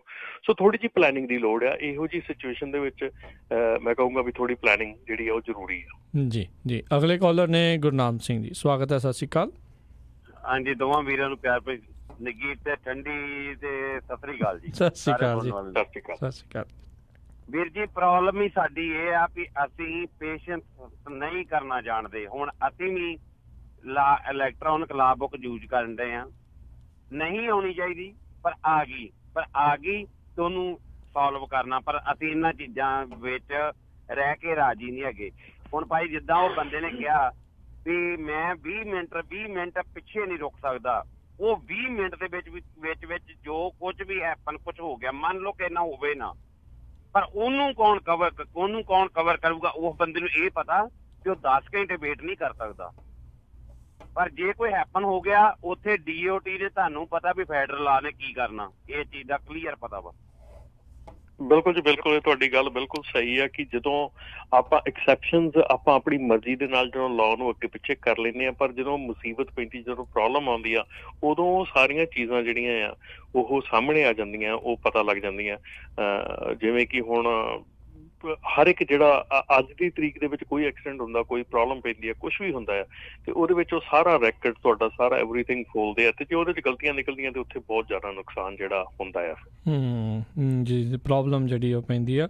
ਸੋ ਦੇਖੋ, ਜਿੱਦਾਂ ਰਮਨ ਜੀ ਕਹਿੰਦੇ ਆ ਵੀ ਵੱਧ ਤੋਂ ਵੱਧ ਪਲਾਨ ਕਰਕੇ ਚੱਲਣ ਦੀ ਜਿਹੜੀ ਜ਼ਰੂਰਤ ਆ, ਪਰ ਨਾਲ ਦੇ ਨਾਲ ਜੇ ਦੇਖਿਆ ਜਾਵੇ ਤਾਂ ਜਿਹੜੀ ਥੋੜ੍ਹੀ ਬਹੁਤੀ ਪਰਸਨਲ ਕਨਵੇਅੰਸ ਦੀ ਜਿਹੜੀ ਐਗਜ਼ੈਂਪਸ਼ਨ ਵੀ ਆਈ ਥਿੰਕ ਜਿਹੜੀ DOT ਵੱਲੋਂ ਤੇ ਜਿਹੜੀ FMCSA ਵੱਲੋਂ ਤਾਂ ਹੀ ਜਿਹੜੀ ਦਿੱਤੀ ਗਈ ਆ ਜਦੋਂ ਇੱਦਾਂ ਦੀ ਕੋਈ ਜਿਹੜੀ ਆ ਉਹ ਮੁਸ਼ਕਿਲ ਆਉਂਦੀ ਆ। ਬਰਿੰਦਰਪਾਲ ਜੀ, ਸਵਾਗਤ ਹੈ, ਸਤਿ ਸ਼੍ਰੀ ਅਕਾਲ। ਸਤਿ ਸ਼੍ਰੀ ਅਕਾਲ ਜੀ। ਸਤਿ ਸ਼੍ਰੀ ਅਕਾਲ। ਮੈਂ ਕਹਿਣਾ ਸੀ ਬਈ ਜਿਸ ਭਾਜੀ ਨੇ ਕਿਹਾ ਸੀ ਵੀ 2 ਦਿਨ ਆਪਾਂ ਫਿਰ ਕਲੀਅਰ ਕਰ ਲੈਂਦੇ ਆ ਲਾਗ ਬੁੱਕ, ਤੇ ਮੈਨੂੰ ਲੱਗਦਾ ਜਿਹੜੀ ਐਡਰੈਸ ਦਿੱਤਾ ਆ ਟਰਮੀਨਲ ਦਾ ਬਿਡ ਪ੍ਰੋਗਰਾਮ ਦੇ ਵਿੱਚ ਵੀ ਆਉਂਦੀ ਆ, ਜਾਂ ਉਹ ਐਡਰੈਸ ਹੈ ਘਰ ਦਾ, ਫਿਰ ਤਾਂ ਮੈਨੂੰ ਲੱਗਦਾ ਬਈ ਬੰਦਾ ਪਰਸਨਲ ਕਨਵੇਂਸ ਤੇ ਜਾ ਸਕਦਾ, ਬਿਕਾਜ਼ ਨਾਨ ਕਮਰਸ਼ੀਅਲ ਟ੍ਰਿਪ ਆ ਇਹ, ਮਤਲਬ ਵੀ ਇਹਨਾਂ ਕੋਈ ਪੈਸਾ ਜਨਰੇਟ ਨਹੀਂ ਹੋਣਾ ਹੈਗਾ। ਤੇ ਫਿਰ ਪਰ ਜਾਂ ਹੁਣ FMSA ਜਾਂ DOT ਕੋਈ ਹੈਪਨ ਹੋਏ ਤੇ ਪੂਲ ਓਵਰ ਦਾ ਬਲੌਗ ਬੁੱਕ ਦੇਖੇ, ਫਿਰ ਨਹੀਂ ਮੈਂ ਕਹਿ ਸਕਦਾ ਵੀ ਫਾਈਨ ਨਾ ਲੱਗੂਗੀ ਔਰ ਕਸੂਰ ਨਾ ਨਿਕਲੂਗਾ। ਫਿਰ ਕਹਿ ਸਕਦੇ ਵੀ ਇਹ ਕੇਅਰਲੈਸ ਆ, ਵੀ ਐਕਸੀਡੈਂਟਲੀ ਵੀ ਡਰਾਈਵਰ ਫਟੀਗ ਜਾਂ ਕੁਛ ਵੀ ਕਹਿ ਲੈਣ ਉਹ, ਤੇ ਤੁਸੀਂ ਉਹਦਾ ਪੰਜਾਬੀ ਵੀਰਾਂ ਲਈ ਕੀ ਪੰਜਾਬੀ ਚ ਸਮਾਂ ਸਮਝਾ ਦਿਓ ਜੀ।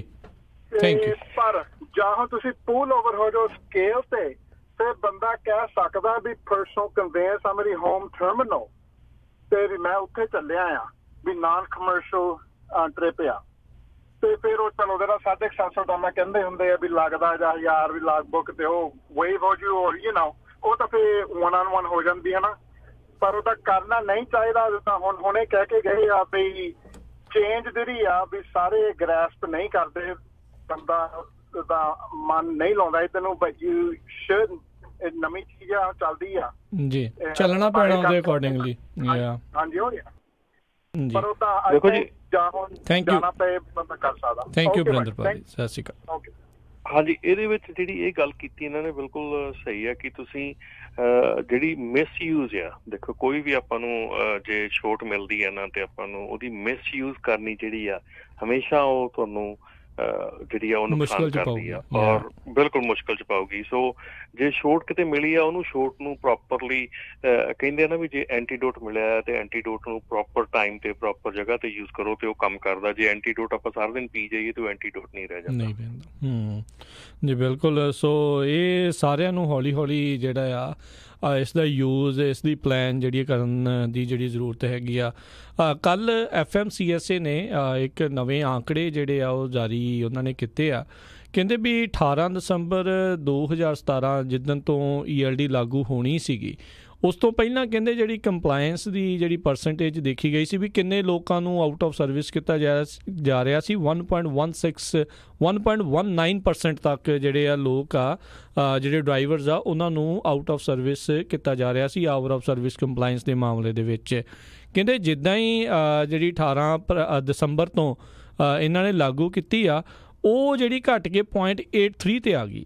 ਅਤੇ ਕਹਿੰਦੇ ਫਿਰ ਜਦੋਂ 18 ਦਸੰਬਰ ਤੋਂ ਬਾਅਦ ਦੇ ਵਿੱਚ 1 ਅਪ੍ਰੈਲ ਤੋਂ ਤਾਂ ਫਿਰ ਉਹਨਾਂ ਨੇ ਪੂਰੀ ਸਖਤੀ ਜਿਹੜੀ ਕਰਤੀ ਆ, ਉਹ ਰਾਈਟ ਨਾਓ ਕਹਿੰਦੇ ਮਈ ਦੇ ਮਹੀਨੇ ਦੇ ਵਿੱਚ ਹੋਰ ਵੀ ਘਟ ਕੇ 0.64 ਤੱਕ ਜਿਹੜੀ ਆ ਉਹ ਆਈ ਹੋਈ ਆ। ਕਹਿੰਦੇ ਜਿਹੜੇ ਮਈ ਦੇ ਮਹੀਨੇ ਤੱਕ 5,59,940 ਜਿਹੜੀਆਂ ਇੰਸਪੈਕਸ਼ਨ ਹੋਈਆਂ, ਜਿਨ੍ਹਾਂ ਵਿੱਚੋਂ 4,720 ਜਾਣੇ ਉਹਨਾਂ ਨੂੰ ਆਊਟ ਆਫ ਸਰਵਿਸ ਕੀਤਾ ਗਿਆ ਆਵਰ ਆਫ ਸਰਵਿਸ ਜਿਹੜੀ ਕੰਪਲਾਇੰਸ ਆ ਉਸ ਨੂੰ ਦੇਖਦੇ ਹੋਏ।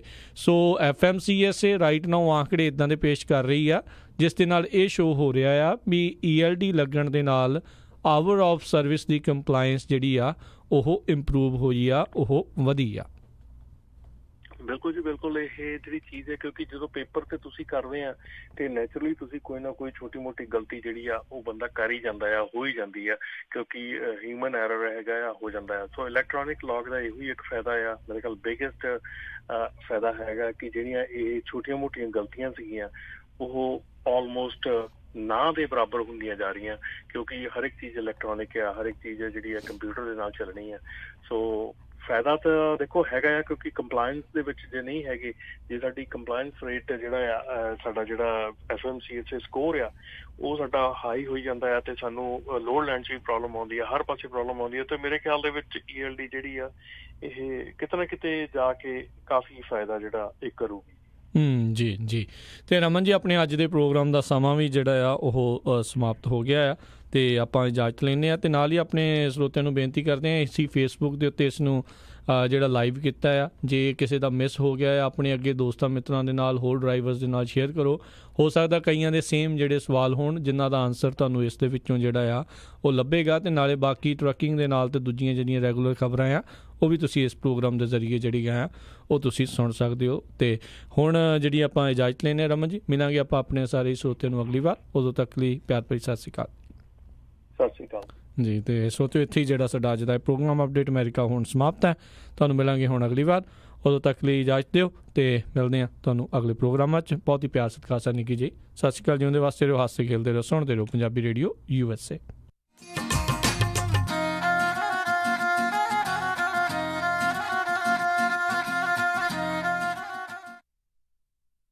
ASL ਫਿਊਲ ਕਾਰਡਜ਼ ਟਰੱਕਰਜ਼ ਲਈ ਡੀਜ਼ਲ ਤੇ ਡਾਲਰ ਬਚਾਉਣ ਦਾ ਜਨੂੰਨ ਰੱਖਦੇ ਹਨ। ਇਹਨਾਂ ਦੇ ਫਿਊਲ ਕਾਰਡਜ਼ ਵਰਤਣ ਨਾਲ ਤੁਸੀਂ ਡਾਲਰ ਆਪਣੀ ਜੇਬਾਂ ਵਿੱਚ ਜਾਂਦੇ ਦੇਖੋ।